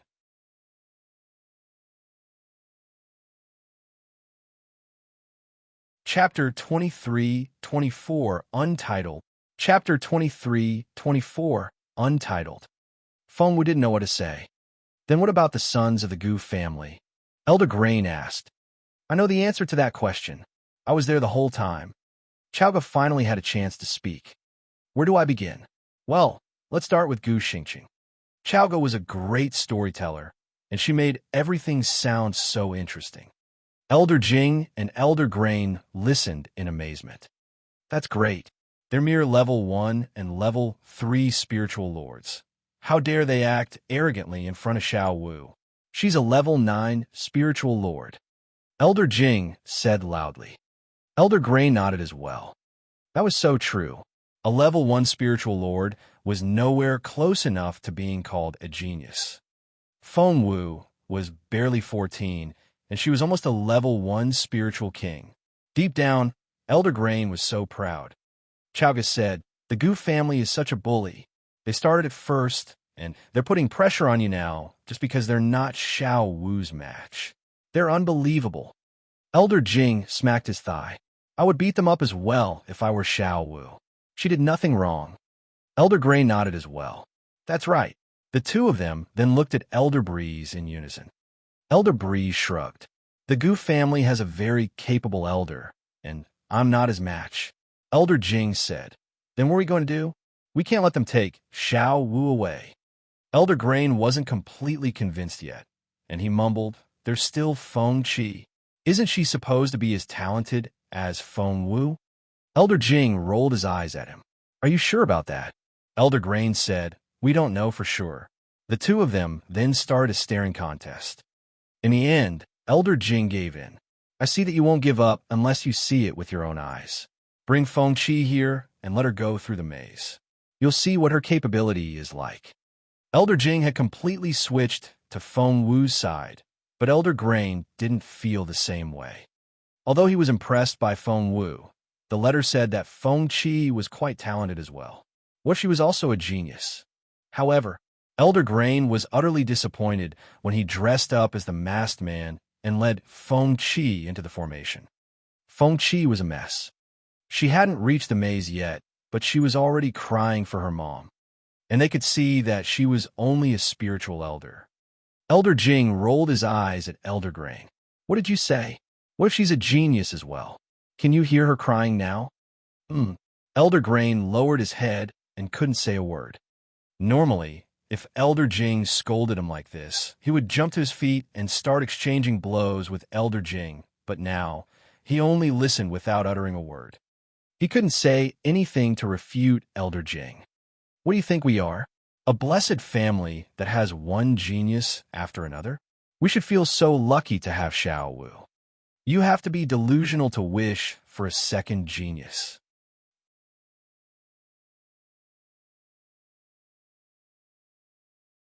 Chapter 23-25, Untitled.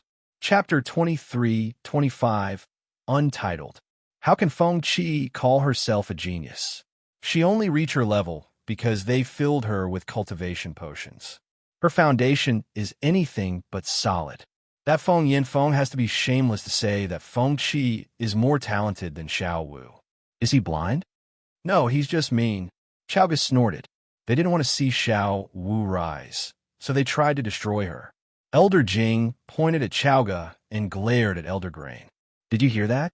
Are you still on their side now? If Feng Yinfeng lied about Feng Qi, we could deduce that everything he said about Xiao Wu was a lie too. Elder Jing was furious. He'll have to pay for that. Elder Grain clenched his fists. He had been told off because of Feng Yinfeng, and he decided to teach that man a lesson as well. He was about to go get Feng Yinfeng and beat him up. But Feng Wu made a proposal that puzzled them all. You want to handle Feng Yinfeng yourself? Elder Grain was perplexed. Why won't you let us help you? By then, Feng Wu had figured out what Elder Grain was like, so she chuckled. I just want to expose him when the time is right, and that's not now. So, please don't let Feng Yinfeng hear about our meeting. Is that all right? Elder Jing agreed before Elder Grain could say anything. Elder Jing liked Feng Wu very much, and he was looking forward to seeing what Feng Wu would do. Achoo! Feng Yinfeng sneezed in his study. He rubbed his nose and felt a little strange. What's wrong? Did you catch a cold? Shall I fetch the doctor? Lady Wang walked in with some dessert. Feng Yinfeng shook his head. Somebody's probably talking behind my back. Don't worry. Lady Wang whispered. What about Feng Wu? Feng Yinfeng was very confident. I've given them a full report, and the elders know what happened. They've stayed in the backyard for so long and have hardly met anyone. They'll believe whatever I tell them. Lady Wang was excited. Are you saying that we'll soon be rid of Feng Wu? Feng Yinfeng said, Elder Grain supports us. Lady Wang smiled brightly. But she wasn't so happy the next day. What's going on? She walked into the study to find Feng Yinfeng sitting there with a long face. He handed her a piece of paper.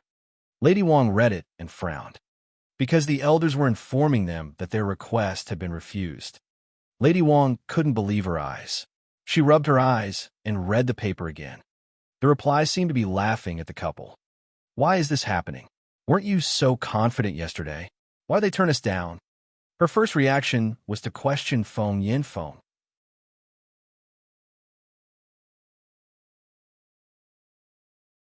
Chapter 23-26, Untitled. Chapter 23-26, Untitled. Feng Yinfeng was frustrated as well. How am I supposed to know? Elder Grain really did agree to my request yesterday. What he didn't say was that when he went to see the elders again, Elder Grain's attitude had completely turned around. He looked at Feng Yinfeng as if he was looking at a villain. Feng Yanfeng rubbed his forehead in frustration. Somehow, he couldn't get Elder Grain's meaningful look out of his mind. It made him feel that something was about to happen. Lady Wang cringed when Feng Yanfeng shouted at her. She didn't dare voice any more complaints, but she was already beginning to hatch a new plan. She had always had a plan B. The elders had been planned. Things would be a lot easier if they agreed to kick Feng Wu out of the clan. The Gu family was her other way out. After she left the study, she went to see Lady Gu. You want the Gu family to force the Feng clan's hand? Lady Gu smiled bitterly and shook her head. That won't happen. What? Lady Wang was confused. Didn't Feng Wu injure you and 4 of their sons? How can the Gu family stand it? Lady Gu gave her a strange look. It gave Lady Wang the creeps. Why are you looking at me like that? Lady Gu said, do you really not know? Lady Wang shook her head. Lady Gu said, I went to beg my brother, but he turned me down, so I went to ask my parents for help. My mom told me a secret. Lady Wang asked, what is it? Lady Gu took a deep breath and said, all spiritual kings are forbidden to take part in this matter. Breaking the rule is punishable by death. Lady Wang put a hand on her chest. Where did that come from? Why didn't I hear anything? Lady Gu shook her head. My mom doesn't know either. She said that my brother told her. I think my brother knows where that order came from. Lady Wang asked, could it have come from your brother? Lady Gu frowned. I don't think so. That wouldn't make sense. Lady Wang said, that is to say, as long as we don't use force, we can do whatever we want, like try a woman's way. Lady Gu's eyes lit up. Do you have any suggestions? Lady Wang had been thinking these days, and she had actually come up with a plan. However, it would need Feng Wu's participation to work. That's it.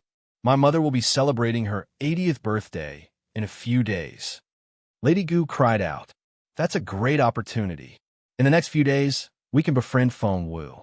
Only then will she go with us. There was a sinister look in Lady Gu's eyes. Lady Wang asked curiously, can you befriend Feng Wu now? Lady Gu narrowed her eyes. As long as we could defeat her in the end, I don't mind putting up with her for a little longer. Her tone gave Lady Wang the creeps. Feng Wu didn't go to the restricted area in the next few days because she knew that it wasn't the right time yet, and she didn't want Feng Yanfeng to notice her relationship with the elders. Xiao Wu, I've been a little nervous lately. It's like I'm waiting for a sword hanging above my head to fall, but it just won't fall, Chaoga complained to Feng Wu.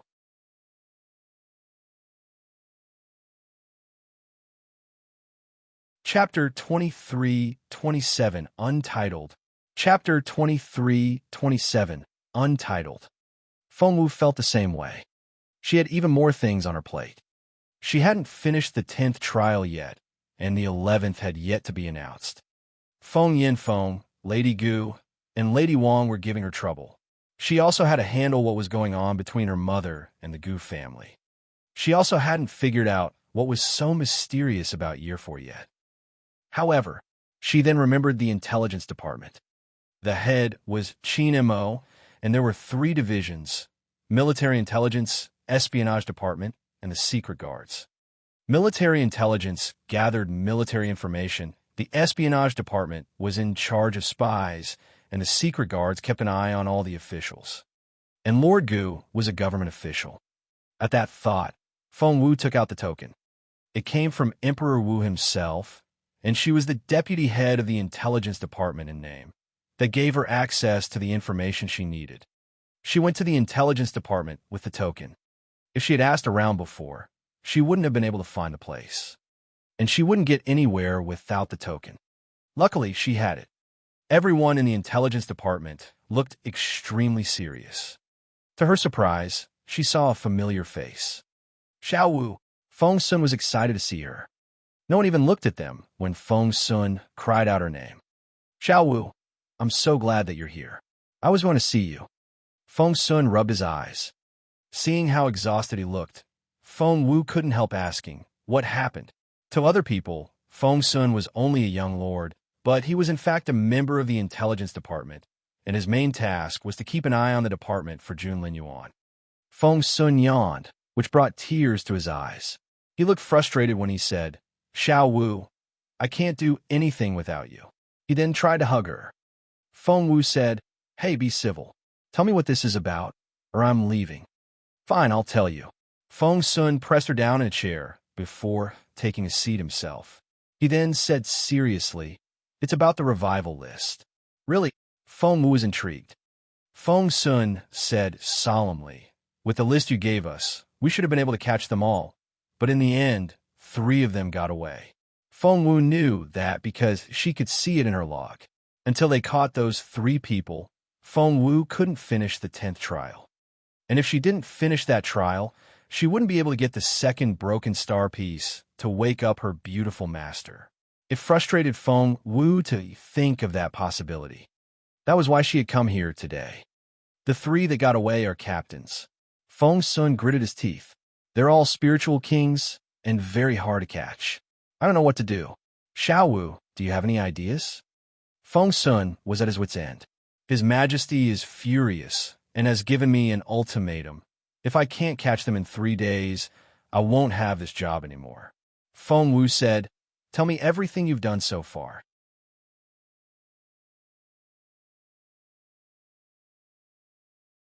Chapter 23-28, Untitled. Chapter 23-28, Untitled. Hence, Feng Sun told her everything in detail. "What do you think? Any clues?" Feng Sun asked nervously. Feng Wu rubbed her chin and thought for a moment. "Have you checked everywhere?" she asked.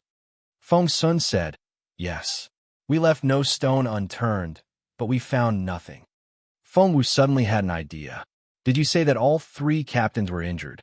Feng Sun said, "Yes. It was a fierce battle, and one of them was definitely severely injured. The other 2 have minor injuries. Plus, we've closed down the city now, and no one is allowed to leave. They have to be in the Imperial capital." Feng Wu rubbed her chin and was deep in thought. Feng Sun looked at her expectantly. He knew that with Feng Wu here, all his problems would be solved. "Have a look at this." Feng Wu handed him a piece of paper. Feng Sun read it. It was the message Gu Xingyuan had left next to Qiuling. Feng Sun was furious. "Did he do something to you?" Feng Wu said, "Don't worry, I taught him a lesson. Have a sniff. Do you notice anything?" Feng Sun shook his head. "I can't smell anything." Feng Wu smiled. "Try again." Feng Sun smacked his head. "Gosh, I see." He jumped to his feet. "Wait." Feng Wu stopped him. "There's no rush. We need a plan so that we don't alarm them." Feng Sun was very excited. "Xiao Wu, I knew you could help me. You're the smartest. By the way, why have you stopped visiting Boss June?" Feng Wu was avoiding Jun Linyuan now, so she changed the subject. "Are you familiar with the secret guards?" Feng Sun said, "Of course I am. So are you." Feng Wu's eyes lit up. "Do you mean Xian?" Feng Sun had wanted to keep her guessing, but Feng Wu had already figured it out. "Both Xian, Yi, and I were promoted after we got back. I'm still in the espionage department, but Xian Yi went to work for the secret guards." Feng Wu nodded and went to find Xian Yi. Fallen Star Yard. Feng Wu was cultivating in the yard when she heard footsteps outside. "Is Sister Xiao Wu in?" Feng Wu frowned when she heard the voice. Granny Zhao turned the person down. "Miss Wu is cultivating now. Miss Qi, please go back." It was Feng Qi. Feng Qi bit her lip and put on a sad face. "Sister Xiao Wu still won't see me, right?" Granny Zhao said, "Miss Qi, please leave." Feng Qi stomped her foot and left reluctantly. As soon as they were far away enough, Xiaojia, Feng Qi's maid, started complaining. "Miss Qi, we don't have to do this every day. This is so humiliating." Feng Qi didn't say anything. Xiaojia went on. "Miss, why are we doing this? After what she did to us." Feng Qi stopped and said coldly, "She won't be around for much longer. As her cousin, shouldn't I bid her farewell?" Xiaojia was confused.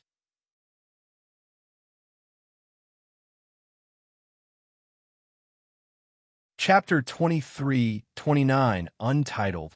Chapter 23-29, Untitled. Inside Fallen Star Yard. Granny Zhao closed the door and said grumpily, "What's the matter with Miss Qi these days? She's been coming here all the time, bringing gifts and apologizing. If she keeps doing this, I'll start changing my opinion of her." Feng Wu said, "Next time she's here, let her in." Granny Zhao was surprised. Miss Wu, are you going to forgive her and start talking to her family again? Feng Wu nodded. That's right. Granny Zhao was confused. Feng Wu chuckled. Granny Zhao, don't worry. I just need to put an end to this thing. Granny Zhao looked perplexed. She had no idea what Feng Wu was talking about. As expected, Feng Qi came again that afternoon. Granny Zhao sighed. Feng Wu smiled at her. Granny Zhao had no choice but to open the door and let Feng Qi in. Sister Xiao Wu, you finally let me in. As soon as Feng Qi got in, she held Feng Wu's arm and wouldn't let go. Xiaoga was shocked. Was this person really Feng Qi? If she didn't know better, she would think that Feng Qi and Feng Wu were loving sisters. Feng Wu brushed off Feng Qi's hands and picked up her cup. Why do you want to see me? Feng Qi's eyes twinkled. Sister Xiao Wu, could you do me a little favor? Feng Wu asked, what favor? Feng Qi said, tomorrow is my grandmother's 80th birthday. Sister Xiao Wu, will you go with me? Xiaoga couldn't stand it anymore. Feng Qi, have you lost your mind? Feng Wu beat up for their sons. Going there will only get her killed. So, this is why you've been playing nice these days. You're so evil. Feng Qi had always been easily provoked. Hearing what Xiaoga said, she almost lost her temper. However, she remembered what her mother told her, so she took a deep breath and fought back her anger. She took Feng Wu's arm again. Sister Xiao Wu, although my 4 cousins all lost the battle, they really admire your talent and want to befriend you. They just don't know how to take the first step. After all, they're boys. Will you go with me? My grandmother has been worried about me, fearing that we won't get along. If she sees how friendly we are, she'll be very happy. Seeing that Feng Wu was listening, Feng Qi went on. Plus, don't you want to cancel that marriage contract for your mother? Feng Wu narrowed her eyes. Feng Qi whispered, my uncle says that you have to go and get the letter yourself. Feng Wu asked, is that true? Feng Qi said, of course. My uncle said so himself. Seeing that Feng Wu was considering the offer, Xiaoga held her hand. Xiao Wu, don't listen to her. The Gu family is so dangerous. Who knows what they'll do to you there? Feng Qi said, my uncle says that if Feng Wu doesn't have the courage to go, how can she make further achievements in her cultivation?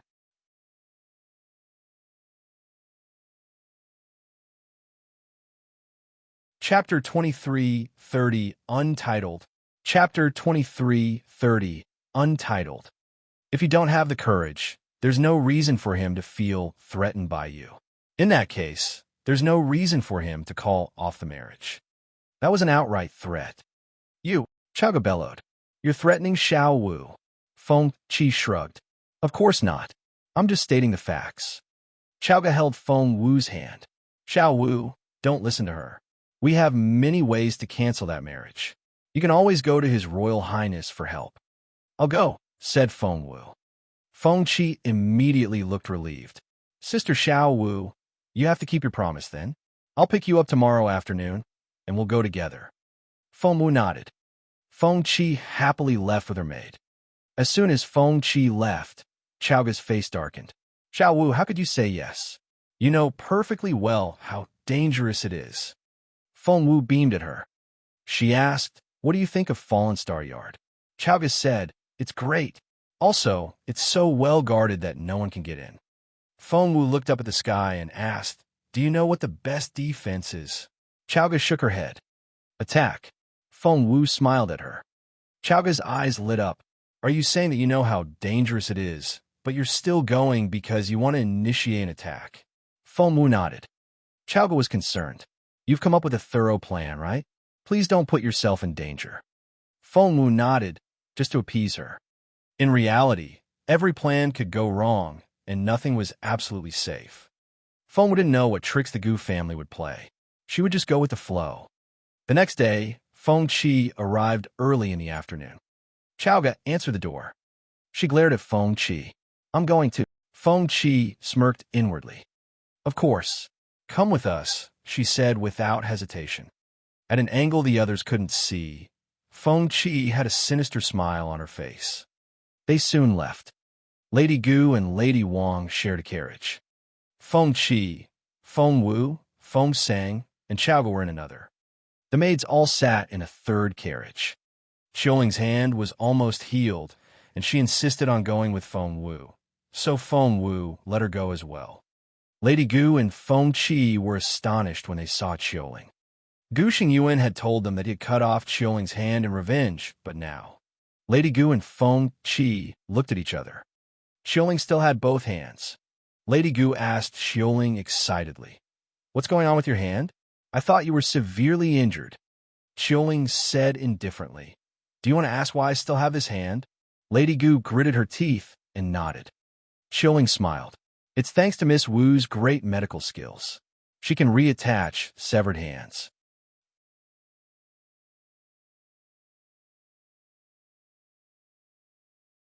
Chapter 23:31, Untitled. Chapter 23:31, Untitled. Lady Gu was shocked. Feng Wu smiled at her and said, "That's why I don't understand. Why didn't you come to me to reattach your hand?" Lady Gu asked, "Can you really do that?" Feng Wu said, "Xiuling is the perfect example, isn't she?" Lady Gu was tempted. However, after so many days, her wound had almost closed. Even if Feng Wu helped her, her hand couldn't be reattached. "Will you reattach my hand after we come back?" she asked Feng Wu. "And don't you know?" Feng Wu gave her a strange look. "What?" Feng Wu said, "After 24 hours, the success rate goes down to 10%. Not to mention that your wound is almost closed up. Where's the severed hand? Do you still have it?" Lady Gu said, "We buried it." Feng Wu shrugged. "In that case, it'll be rotten by now. How am I supposed to reattach it? Aunt, that hope is long gone. As for the hand," Feng Wu smirked, "it'll be a reminder to you, to tell you that you shouldn't stick your hand where it doesn't belong." Lady Gu glared at Feng Wu. If Feng Wu kept provoking her like that, she wouldn't be able to play nice for much longer. Soon, they arrived at the Gu family. They were welcomed into the house after they got off the carriages. Even the doorman knew that Feng Wu wasn't on friendly terms with the Gu family, so he couldn't help but give her a few more looks. Chowga stopped Feng Wu and gave her a warning look. "I told you, there's going to be trouble." Chowga glanced around them and looked alarmed. "We're on a battlefield now. It's not too late to leave yet." "No, it is." Feng Wu held Chowga's hand. "If we're in danger, protect yourself first." "Got it." Chowga pouted. Feng Wu smiled. "Don't worry. I cherish my life more than you think. Although it was going to be dangerous, it would be worth it." Feng Qi took Feng Wu's hand and led her inside. "Sister Wu, come with me. The garden is right over there, and that's where all the young people are. We have many guests today. Let me introduce them to you." Seeing that Feng Qi was dragging Feng Wu away, Chowga and Xiuling quickly followed them. There were indeed many people in the garden. At this time of the year, snow covered the ground, giving the garden a serene feel. All the colorful lights looked even more stunning in the snow. When Feng Wu arrived, the garden was already packed. There were 3 barbecue stands in the garden, and fresh venison was gradually turning golden. The meat sizzled and gave off a great aroma. Seeing Feng Qi, someone cried out, "Who do we have here? Isn't it the famous Feng Wu?" Whoosh! Immediately, all eyes were on her. A few people wanted to stab her body with their gazes. The 4 Gu brothers whom she had defeated were all there. Shu Yinruo was there. So was Gong Sunqing, as well as Duga Mengshi and Duga Yamo. Behind the Gu brothers were a few teenagers whom Feng Wu didn't know.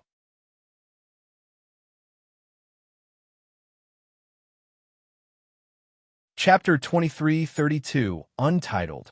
Chapter 23:32, Untitled.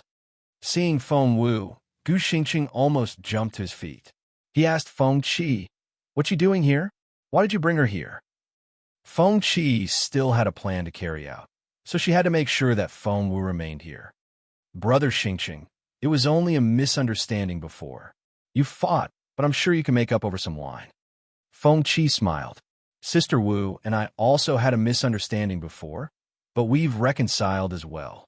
Gu Xingqing wanted to scold her, but Feng Qi cut him off. "Brother Xingqing, if you consider me as your sister, then Sister Wu should be your sister as well. If she upset you before, I'll apologize to you on her behalf. I know you're a magnanimous person." Gu Xingqing was shocked.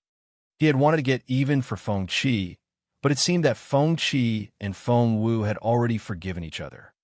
Someone slowly clapped. Everyone turned in that direction. Your Royal Highness. The Gu brothers forgot about their questions for Feng Qi, and all of them stood up to greet Jun Linshan, the second prince. Jun Linshan smiled at Feng Qi. I didn't know that Miss Qi was such a kind and generous young lady. How wonderful.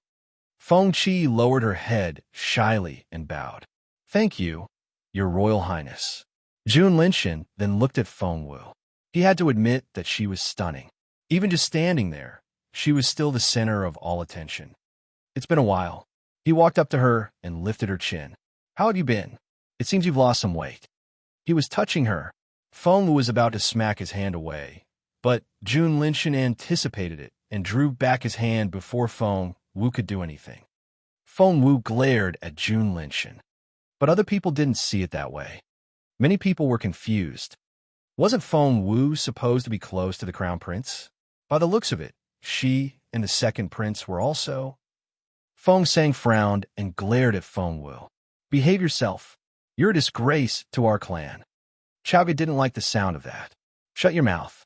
What did Xiao Wu do? Feng Sang smirked. You should ask her. Xiaoge said, No, I won't. Everything Xiao Wu does is above board. I want to hear your story. Feng Sang snorted. Fine. Doesn't she go to see the crown prince in the middle of the night all the time? Why is she so familiar with the second prince now? I'd like to know which prince she's after, the crown prince or the second prince. What? What was that? Feng Wu used to go to the crown prince's residence all the time in the middle of the night. Immediately, people began to give Feng Wu strange looks. That was very bold. Feng Sang sneered. Too bad for her. Despite all her efforts, the crown prince has never agreed to marry her. Feng Wu, you must be panicking now. So, you're looking for another way out.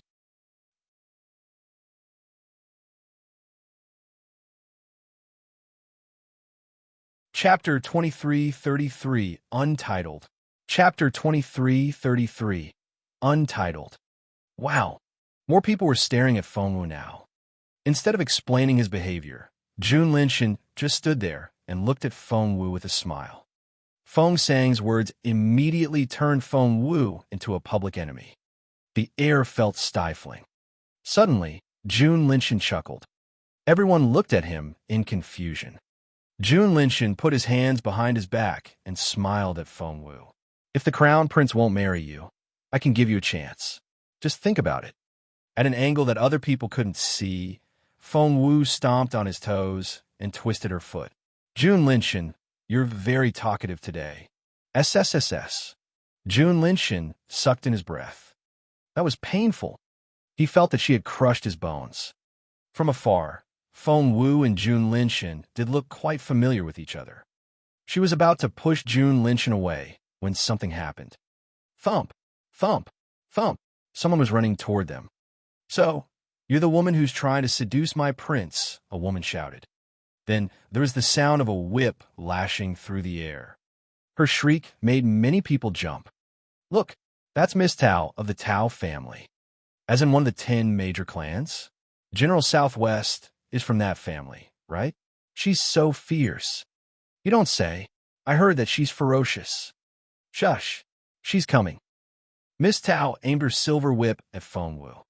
Seeing Miss Tao running toward them, Jun Linshan involuntarily pushed Feng Wu away. Poor Feng Wu. She had barely said a word before everyone started slandering her. Who are you? How dare you seduce Prince Jun Linshan? Miss Tao pointed at Feng Wu with her whip. Feng Wu narrowed her eyes. Feng Qi immediately said, Sister Tao, she's Feng Wu, my cousin. This is a misunderstanding. There's nothing between her and the prince. They were just chatting. Just chatting? What kind of woman stands so close when she's chatting to a man? Miss Tao rolled her eyes at Feng Qi. Xiao Qi, you're a kind girl, but there are many evil people in this world. With that, she pushed Feng Qi out of the way and glared at Feng Wu. Feng Wu knew that she would be facing some trouble here tonight, but she didn't expect it to start so soon. Xiaoge wanted to say something, but Feng Wu shook her head. Aren't you the crown prince's maid? Have you been abandoned? Is that why you're after Prince Junlinshan now? You're such a... Smack.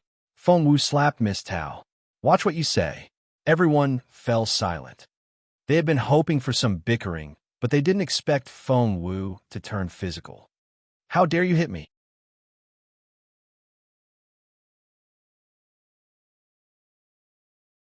Chapter 2334, Untitled. Chapter 2334, Untitled. Miss Tao was the daughter of a great general and was used to getting things her way. She had never been humiliated like this before. Infuriated, she raised her whip and lashed out at Feng Wu.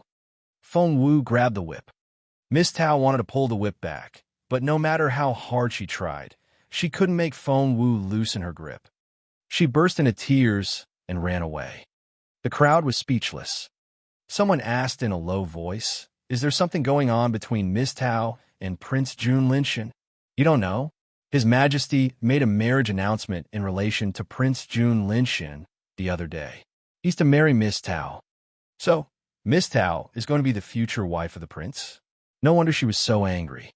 As a girl, Feng Wu should be more discreet. Why is she so familiar with the prince? If I were Miss Tao, I would be mad, too. Most of the guests here were friends of the Gu family, so barely anyone liked Feng Wu. Junlinshan looked at Feng Wu and sighed. "Xiao Wu, you didn't have to." He rubbed Feng Wu's head, and before she could react, he dashed off as fast as his legs could carry him. "Tao Qingqing, wait." Feng Wu was furious. Why did that man do that? He lifted her chin and rubbed her head when she wasn't looking. That was so suggestive. He deliberately made other people think that they were close. Feng Wu already could imagine how furious Junlin Yuan would be when he heard about it. The crowd all gave her strange looks, and Gu Xingqing smirked. If there's nothing going on between them, why would Prince Junlinshan rub her head? Gu Xingyun said. The prince lifted her chin as well. That was so intimate. He was obviously flirting with her. All the men laughed. Feng Qi was satisfied. Feeling that her job was done, she ignored Feng Wu after that. The teenagers all went to hang out with the Gu brothers. Feng Wu and Chaoga were left alone. Chaoga wasn't happy at all. She didn't understand why Feng Wu wanted to come here. "Are you all right?" Someone patted Feng Wu on the back. Feng Wu turned around and saw that it was Gong Sunqing. Gong Sunqing was amazed to see Feng Wu again. 6 months ago, she and Feng Wu took the entrance exam together. Feng Wu received the highest marks, and Gong Sunqing had her doubts then. But now, I heard that you skipped year 2 and went to year 3. The Gongsun family was also very well informed. Sort of. Feng Wu didn't tell her that she could enter year 4 at any moment. "Shall we chat over there?" Gong Sunqing liked Feng Wu and was displeased when she saw how the others treated her.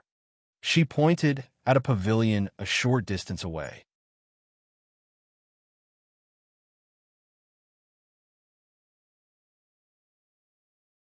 Chapter 2335, Untitled.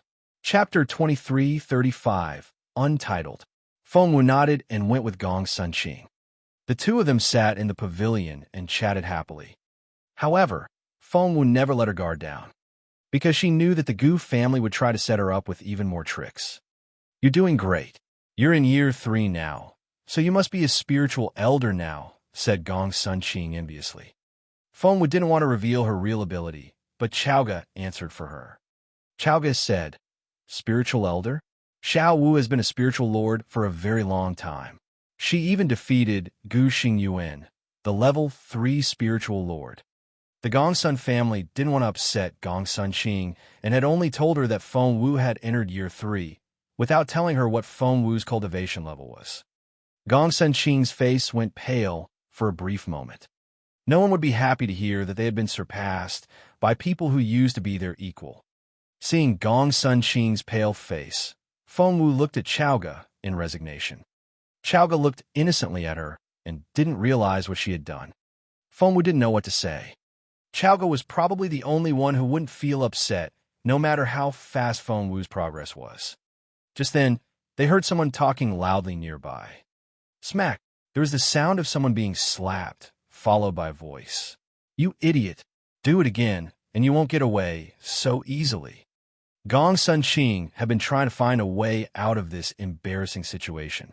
Hearing the voice, she tugged at Feng Wu. "Let's go have a look." Feng Wu didn't object. When they got there, they saw a girl squatting in the bushes and crying as another girl scolded her in a condescending manner. "Gu Shui, she's your younger sister. Why did you hit her?" Gong Sun Qing seemed to know the Gu family well. She glared at Gu Shui and defended the crying girl. Gu Shui was the 8th child of the Gu family, whereas that girl was only the daughter of a concubine. She was known as 12. Seeing Gong Sun Qing and Feng Wu, Gu Shui snorted and grumbled. "It's my unlucky day." 12 only dared to cry out loud when Gu Shui was gone. Gong Sun Qing felt sorry for her and told Feng Wu, 12 isn't the daughter of Lord Gu's wife. She's quite timid and is bullied all the time. Look at her clothes. She's a young lady of the house, but the fabric is all balled up. Feng Wu saw that the girl was only 8 or 9. On such a cold day, she was only wearing a thin robe. Her hands were red from the cold. Gong Sun Qing told Feng Wu they didn't treat her like this in the beginning. When she was little, a test showed that she was a genius, and she made rapid progress. Everyone said that her future was so promising. In the past few years, however, her cultivation stagnated and her level declined. Right now, she barely has any spiritual essence left, so the Gu family has been ignoring her. Even her maids pick on her. Poor girl. "Xiao Wu, that sounds like what you went through." Xiao cried out. "You lost your cultivation ability once and started again, didn't you?"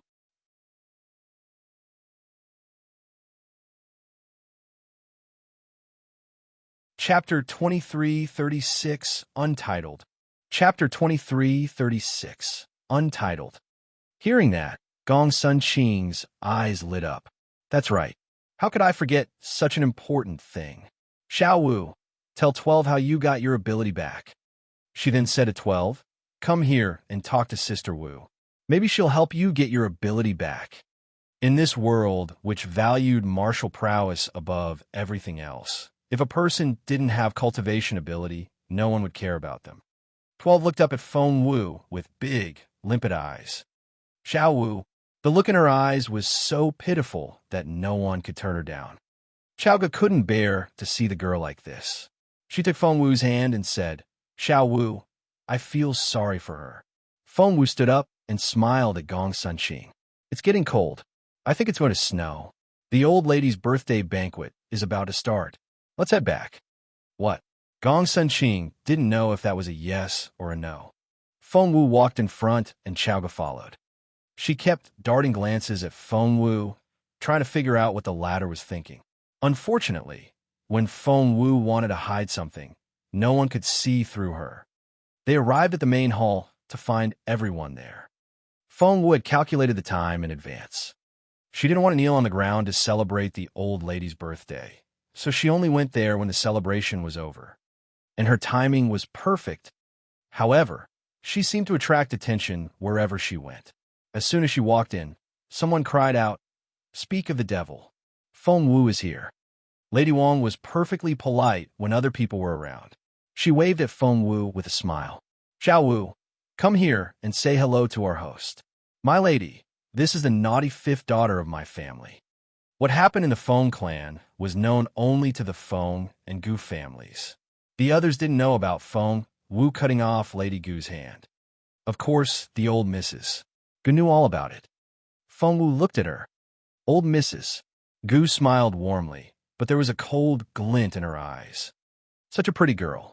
Come here and let me look at you." Old Mrs. Gu had Feng Wu sit down next to her and said, "The longer I look at her, the more I like her."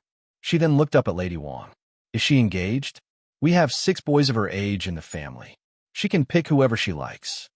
Many ladies were sitting around them along with their daughters and maids. It was a big crowd. Feng Wu recognized most of them. There was Lady Dugu, Mrs. Zhua, and Lady Northern Feng, whom Feng Wu was very familiar with. The few people that she didn't recognize were probably from the Tao family and the Long family, which was the maternal family of Lord Gu's wife. Hearing what the old lady said, many ladies lowered their heads and chuckled into their handkerchiefs. Lady Wang seemed embarrassed as well.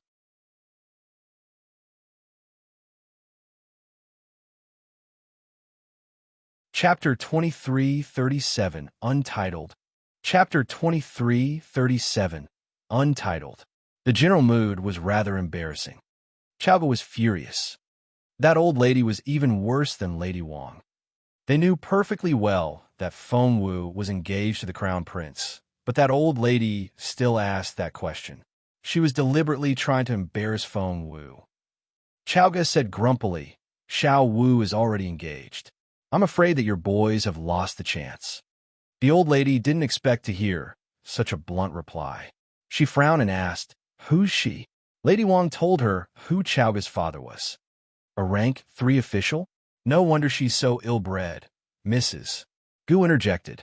"I don't think they're acquainted with our family." She was suggesting that Chowga wasn't welcome here. Feng Wu rose to her feet and chuckled. "If old Mrs. Gu doesn't like to have us here, we should be on our way." Of course, the Gu family couldn't let that happen. The old lady put on a smile and chided Mrs. Gu. "Don't say that. We're not that kind of family.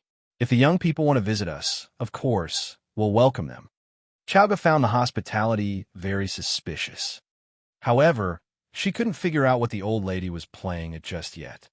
She kept giving Feng Wu warning glances, telling her to be careful.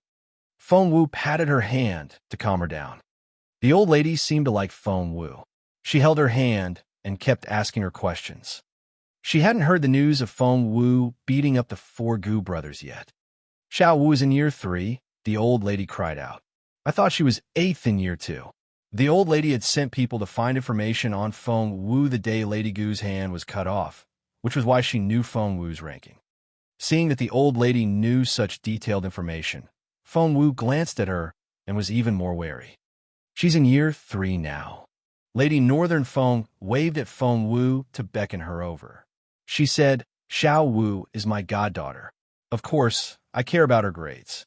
She got into year 3 just the other day." Mrs. Gu was hostile toward Feng Wu. Lady Northern Feng was obviously defending Feng Wu, but Mrs. Gu still said, "That's very impressive, rising to year 3 at such a young age.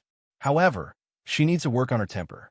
Arrogance and pride will only affect her cultivation." Lady Northern Feng said, "Don't worry about it. Year 3 isn't that hard for Xiao Wu at all. She can afford to take a break every now and then." Mrs. Gu said, "Lady Northern Feng, that's not the right way to raise a child. She's only just entered year 3, and I'm sure that she's in the bottom half on the billboard. If she doesn't work on increasing her rank, it'll affect her confidence." The old lady nodded. "That's true." Lady Northern Feng gave them a strange look. After some hesitation, she asked, "Do you not know?"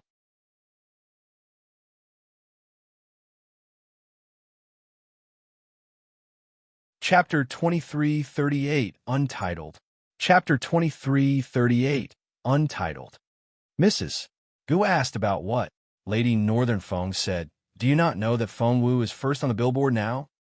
Many people almost choked on their tea. "First?" Mrs. Gu cried out. "She can't be. Gu Xingyuan has always been first." The old lady nodded. Lady Northern Feng said proudly, "That's past history now. Xiao Wu skipped year 2 and entered year 3. Not only that, she's also ready to enter year 4 at any time. Isn't that amazing?" Mrs. Gu said, "Gu Xingyuan is a level 3 spiritual lord. How can this girl surpass him?" "A level 3 spiritual lord?" Mrs. Dugu and Mrs. Zhuo exchanged looks before they sipped their tea quietly. A level 3 spiritual lord really didn't mean much. As far as they knew, Feng Wu had already been a level 7 spiritual lord before she returned to the Imperial capital. Mrs. Zhuo remembered it clearly because she had seen it in the crystal ball. Master Zhuo went to hunt Feng Wu down, but even he failed to kill her. Mrs. Zhuo remembered it with much regret. However, Mrs. Gu knew nothing of that. She was so proud of Gu Xingyuan and couldn't accept the fact that Feng Wu had replaced him on the billboard. "Fetch Xingyuan and let's ask him." Mrs. Gu smiled at Lady Northern Feng. Lady Northern Feng shrugged. Chief Zishuan had forbidden everyone from spreading the news. Although no one knew why she had given that order, they had still done as they were told. Therefore, even Mrs. Gu and the old lady didn't know what happened. Soon, Gu Xingyuan and Gu Xingming arrived together. Mrs. Gu held their hands and asked directly, Xingyuan, I need to ask you something. Tell everyone here what your ranking is in year 3. Gu Xingyuan's face turned scarlet red when he heard the question. He looked around and felt even more ashamed when he saw that everyone was looking at him. He then saw Feng Wu's eyes. What a pair of eyes. She gave a half-smile. Gu Xingyuan's first reaction was that Feng Wu was laughing at him. He pushed Mrs. Gu away and turned to leave. Xingyuan? Xingyuan? Mrs. Gu was perplexed. What's going on? Isn't he first? Why won't he say anything? Gu Xingming was speechless. Mother, why did you say that?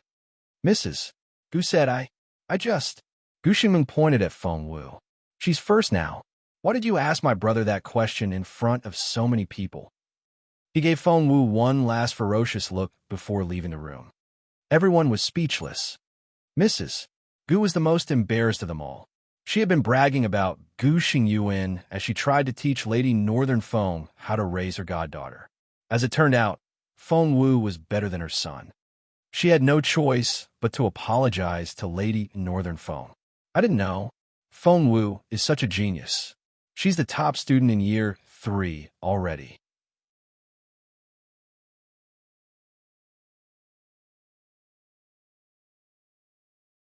Chapter 2339, Untitled. Chapter 2339, Untitled. Mrs. Zhuo pursed her lips. These people didn't know anything. Feng Wu only exerted the power of a level 3 spiritual lord when she is in fact a level 7 spiritual lord already. When she reveals her true capability, will they be shocked once more? She then thought about her children, Zhui Qingyu and Zhui Qingxian. Feng Wu had achieved so much in the grassland, but she had lost her children forever. At that thought, she could barely control her hatred of Feng Wu. Mrs. Gu and Lady Northern Feng showered Feng Wu with praise, but many people didn't like it, especially Miss Tao. She frowned and said, Yes, she's talented, but she's a disgrace and has no sense of what's moral. I have no respect for her whatsoever. Chaoga had long found Miss Tao an annoying character. Hearing that, she said angrily, What's that supposed to mean? Miss Tao snorted. You know perfectly well what I mean. Chaoga said, Use standard English. I don't understand sarcasm. Miss Tao was used to getting things her way. She rose to her feet and said, Feng Wu was acting familiar with Prince Jun Linshan in the garden just now. Everyone saw it. We're not blind. Whoosh. All eyes were on Feng Wu. Only the teenagers had been in the garden just now. But here in the main hall, there were only female guests consisting of the noble ladies and their daughters. Jun Linshan wasn't here. Chaoga rose to her feet as well, looking as intimidating as Miss Tao. There's no acting familiar with Prince Jun Linshan. The prince flirted with Feng Wu. Miss Tao said, See, you've admitted it yourself. There's something going on between her and the prince. Chaoga was furious. That wasn't what she meant. Xiao Wu, how many times do I have to tell you? A girl has to be aware of her actions. You can't do things that will mislead other people, Lady Wang said in a seemingly helpless tone. I know there's nothing going on between you and the prince, but other people may assume things. Otherwise, why are you the only one they gossip about? Feng Wu glanced at her. That woman was getting better at this. After returning from the grassland, she had stopped attacking Feng Wu directly. Instead, she stayed behind the scenes to egg Lady Guan. She was more careful with her choice of words as well. What she said pretty much confirmed what Miss Tao said. It was slander in disguise. Miss Tao gloated. The crown prince will never marry you, but I'm going to marry Prince Jun Linshan soon. Feng Wu, stay away from my prince. Otherwise, I'll burn your house to the ground. Thump! Someone smacked the table. The sudden noise made everyone jump. They followed the sound and saw that it was Lady Northern Feng. She was the person with the highest social status here, and right now, she was staring at Miss Tao with cold eyes.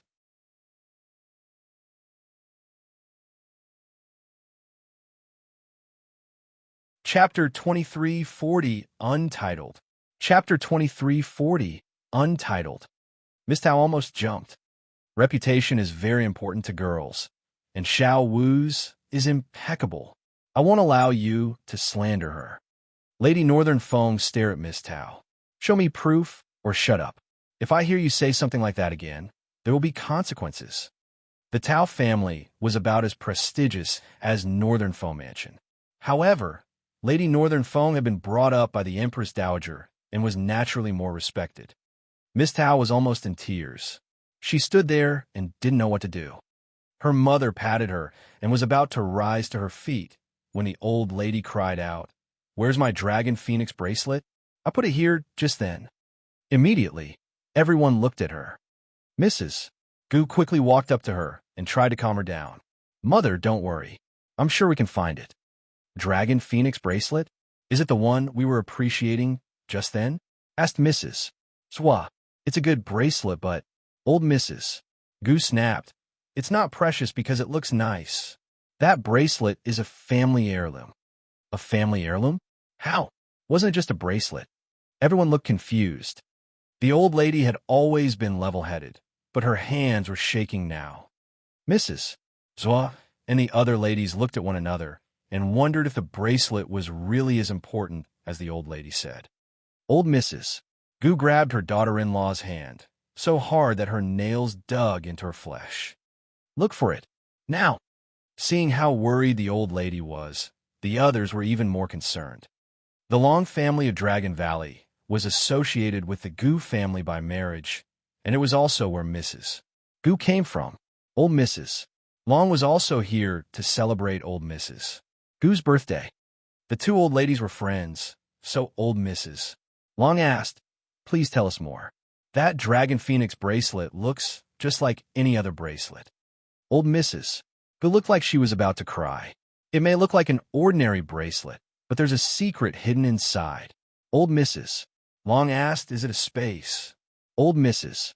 Gu smiled wryly. "That's right. It's supposed to contain a storage space, but we haven't been able to open it so far. It's handed down in the family until one of us can open it. It contains a secret skill of the Gu family. We can't afford to lose it to an outsider." Old Mrs. Gu's face was covered with sweat. "Find it now." The others didn't think much of it at first, but then old Mrs. Gu told them about the storage space and the secret skill. Everyone grew excited. "We need to search for it," said Mrs. Swa. Old Mrs. Long nodded as well. "That's right. It's too precious." Mrs. Swa asked old Mrs. Gu, "You had it on your wrist, didn't you?"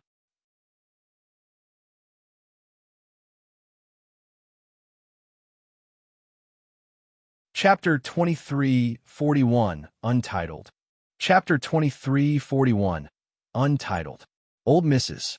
Gu was having trouble breathing, and Mrs. Gu tended to her. She nodded when she heard the question. "Yes, I did. I was wearing it, then my daughter-in-law wanted to look at it, so I took it off and gave it to her. Then we passed it around," said Mrs. Swa. "I handed it to Mrs. Dugu." Mrs. Dugu said, "I handed it to old Mrs. Long." Old Mrs. Long said, "I handed it to Lady Northern Fong." Mrs. Tao asked old Mrs. Gu, "I was the last one to handle it before passing it back to you. Do you remember that?" Old Mrs. Gu looked surprised. "Really? Right, I remember now." Mrs. Tao said, "Miss Feng Wu was the last to come into the room, and the bracelet was right on the table next to you." Mrs. Zwa nodded. "That's true. I saw it too." Mrs. Duga hadn't seen it, but she now realized what was going on, so she nodded as well. "That's right. I saw it too. The bracelet was right there on the table." Mrs. Zwa said in a seemingly casual tone, "Then how can it be missing? Not many people have been walking around in the room." Mrs. Duga said, "That's true. Miss Feng Wu was one of the few people who was walking around." Chowga snapped. "What's that supposed to mean?" Mrs. Zwa glanced at Feng Wu and said, "I suppose we can all close our eyes. If someone took it, they can use this chance to put it back." Old Mrs. Gu nodded. "That's a good idea. Someone fetch some handkerchiefs and cover our eyes. If someone has taken a bracelet by mistake, Just put it back on the table. No one will blame them. We'll all cover our eyes. Mrs. Zwa glanced at Feng Wu. Chowga tugged at Feng Wu. It was so obvious that they were insinuating it was her. Even so, Feng Wu remained unperturbed. She smiled at Chowga and said, "Don't worry. A clean hand needs no washing." Mrs. Zwa snorted inwardly. A clean hand? There's no such thing. Nearly everyone in the room was trying to set Feng Wu up, and Mrs. Zwa believed that there was no way that Feng Wu could get away. Everyone's eyes were covered. The handkerchiefs were removed 5 minutes later. When old Mrs. Gu saw the empty table, she gasped for air. "Why is this happening?" she asked in disbelief. "Why won't they give it back?" This time, she looked right at Feng Wu. Everyone in the room noticed it. Lady Wong frowned. "My lady, this is very serious. We can't have a thief among us. No one is leaving until we find this person." Mrs. Tao nodded as well. "This is abominable conduct, stealing something like this. If we don't catch this person now, they'll only do worse things in the future." Lady Gu said, "In that case, we should search everyone."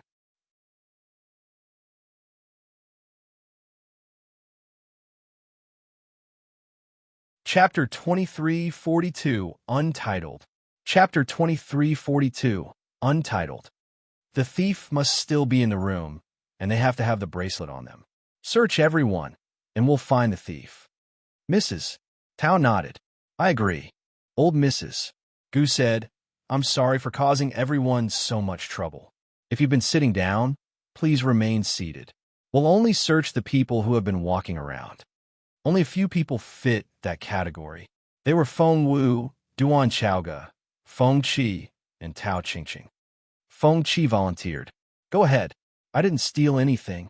I have nothing to hide." Miss Tao didn't like the idea at first, but hearing what Feng Qi said, she said arrogantly, "I didn't steal it either, and nothing can change that." Immediately, everyone looked at Chowga and Feng Wu. "Xiao Wu." The looks in their eyes gave Chowga the creeps. "What should we do now?" Feng Wu smiled. "Let them search." Chowga nodded. "That's right. Let them search. We didn't take anything." Feng Wu looked at her and smiled in resignation. The girl was so naive. She would never be able to survive this cruel world on her own. The person frisking them was Granny Zhu, who was Mrs. Gu's personal maid. Chowga said, "Search me first." Feng Wu knew that Chowga would be safe, because she was the Gu family's target, and they wouldn't waste any energy on Chowga. As expected, nothing was found on Chowga. Granny Zhu looked at Feng Wu and Tao Qingqing. Miss Tao was as proud as a peacock. She pointed at Feng Wu and said, "I don't mind being searched, but she has to be searched along with me." Granny Zhu looked at old Mrs. Gu. The old lady nodded. Old Mrs. Gu told Su Xiang, Mrs. Gu's maid, to search Miss Tao. Granny Zhu would search Feng Wu. When Granny Zhu frisked Chowga, she did it very quickly. It only took her a few seconds to finish the job, but it was a different story with Feng Wu. She started from Feng Wu's hair and carefully worked her way down. The longer it took, the more flustered Granny Zhu became. She couldn't find anything. How could that be? When everyone's eyes were covered, Granny Zhu had put the bracelet in Feng Wu's sleeve, but it wasn't there anymore. Granny Zhu was almost in tears. Feng Wu smiled at her. "You've been staring at my sleeve. Is there anything wrong with it?" Granny Zhu was speechless. Feng Wu took off her outer robe and handed it to her. "There, take a closer look."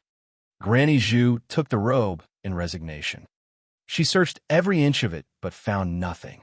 She then searched Feng Wu one more time, but to no avail. Granny Zhu was speechless. What was she supposed to tell the old lady? Old Mrs. Gu was staring at Feng Wu. She was waiting for Granny Zhu to find the bracelet, and she would pretend to pass out. That way, they could blame everything on Feng Wu. However, Granny Zhu never found the bracelet, and the old lady couldn't carry out her plan.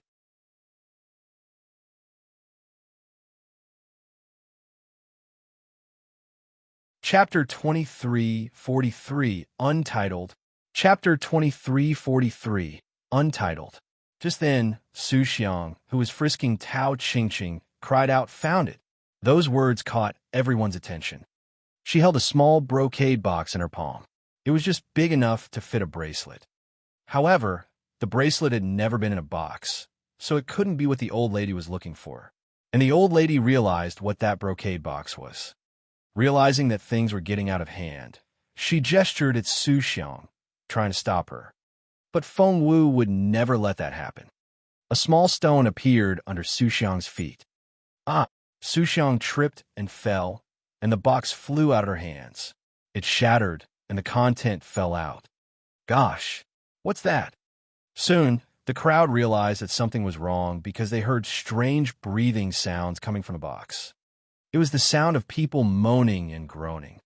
All the married women in the room immediately knew what it was.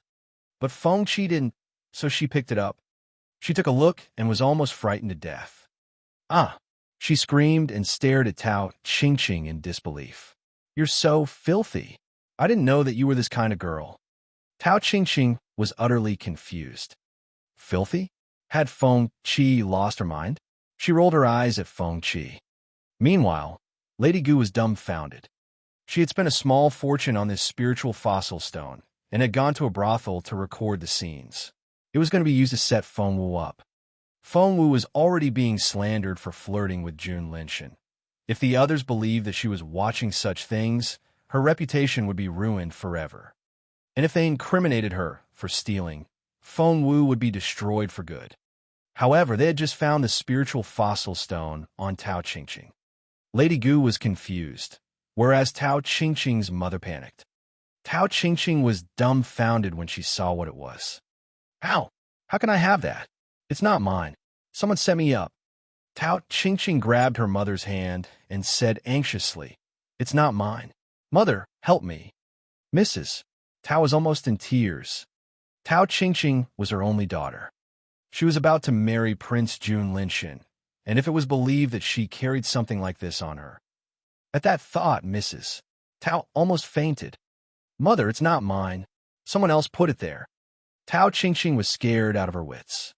Mrs. Tao didn't have time to calm her down. She only wanted to shut down the recording now, because the volume was at full blast. Her face was scarlet red. Old Mrs. Gu glared at Su Xiang. The old lady was behind everything, so naturally, she knew what was going on. That stone was supposed to be planted on Feng Wu. They didn't need to ruin Tao Qingqing's reputation.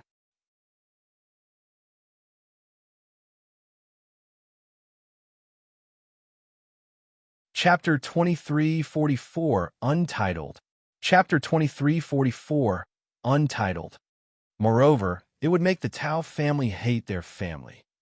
The Gu family had been trying to win the Tao family to their side, but now, old Mrs.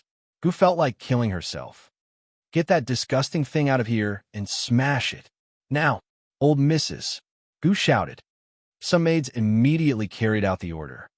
At that moment, Feng Qi was the only one who hadn't been searched. What's this? Granny Zhu finally found something on Feng Wu, and she snatched it from her. It was a piece of paper. That was the third trap for Feng Wu. Old Mrs.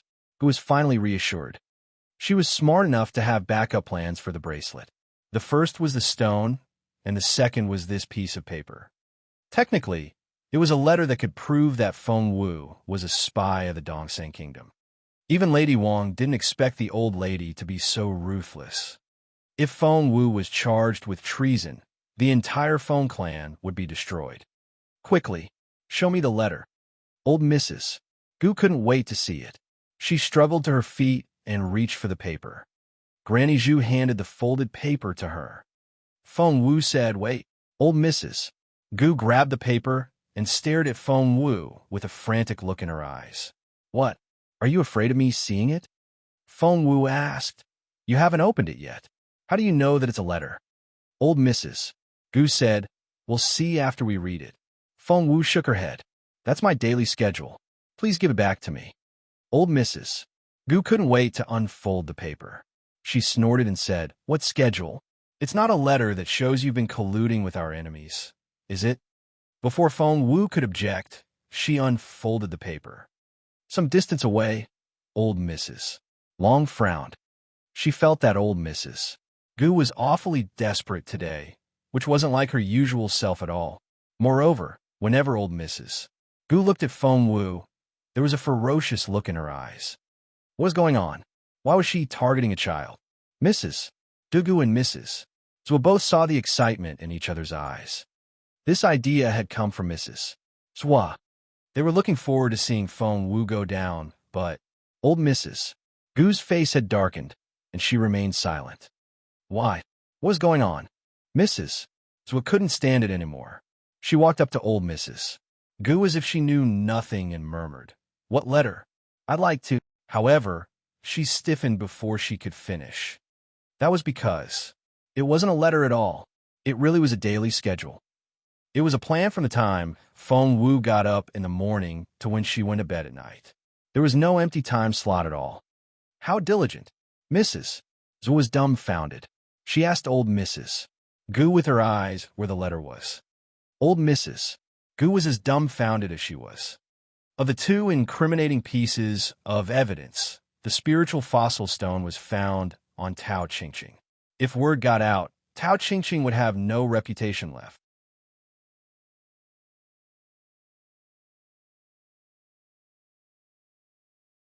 Chapter 23:45, Untitled. Chapter 23:45, Untitled. The letter that was supposed to prove that Feng Wu was colluding with the enemy was nowhere to be found. Old Mrs. Gu glared at Feng Wu. Feng Wu remained as calm as ever. She smiled and held out her hand. "May I have my schedule back now?" So, it really was a schedule. Old Mrs. Long was intrigued. "May I have a look?" Feng Wu nodded. The more old Mrs. Long observed Feng Wu, the more she liked her. She had figured out by now that most of the people in this room were targeting Feng Wu and were hostile toward her. However, the girl remained level-headed and never lost her composure. How impressive! Seeing the schedule, old Mrs. Long asked in surprise, "Do you really do all this on a daily basis?" Feng Wu smiled and nodded. "How amazing! No wonder you are at the level you're at such a young age. Only a person that can endure hardship can make great achievements," old Mrs. Long said. She liked Feng Wu even more. The other people were all impressed by Feng Wu's schedule as well. She practically cultivated non-stop from early in the morning to midnight. That changed their impression of Feng Wu.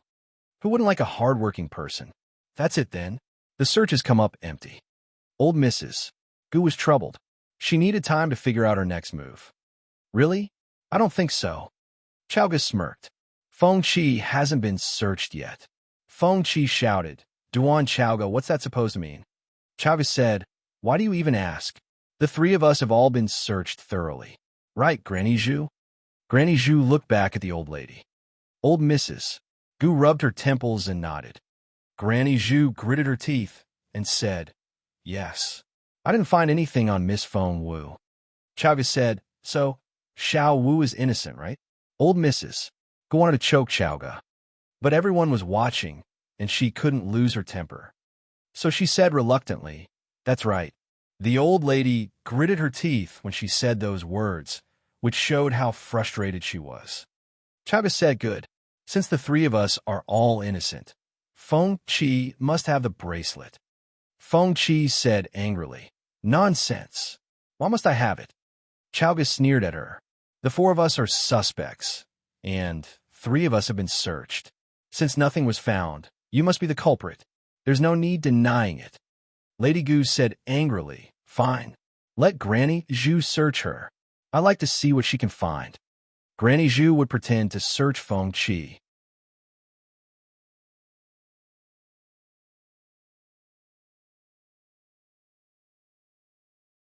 Chapter 23:46, Untitled.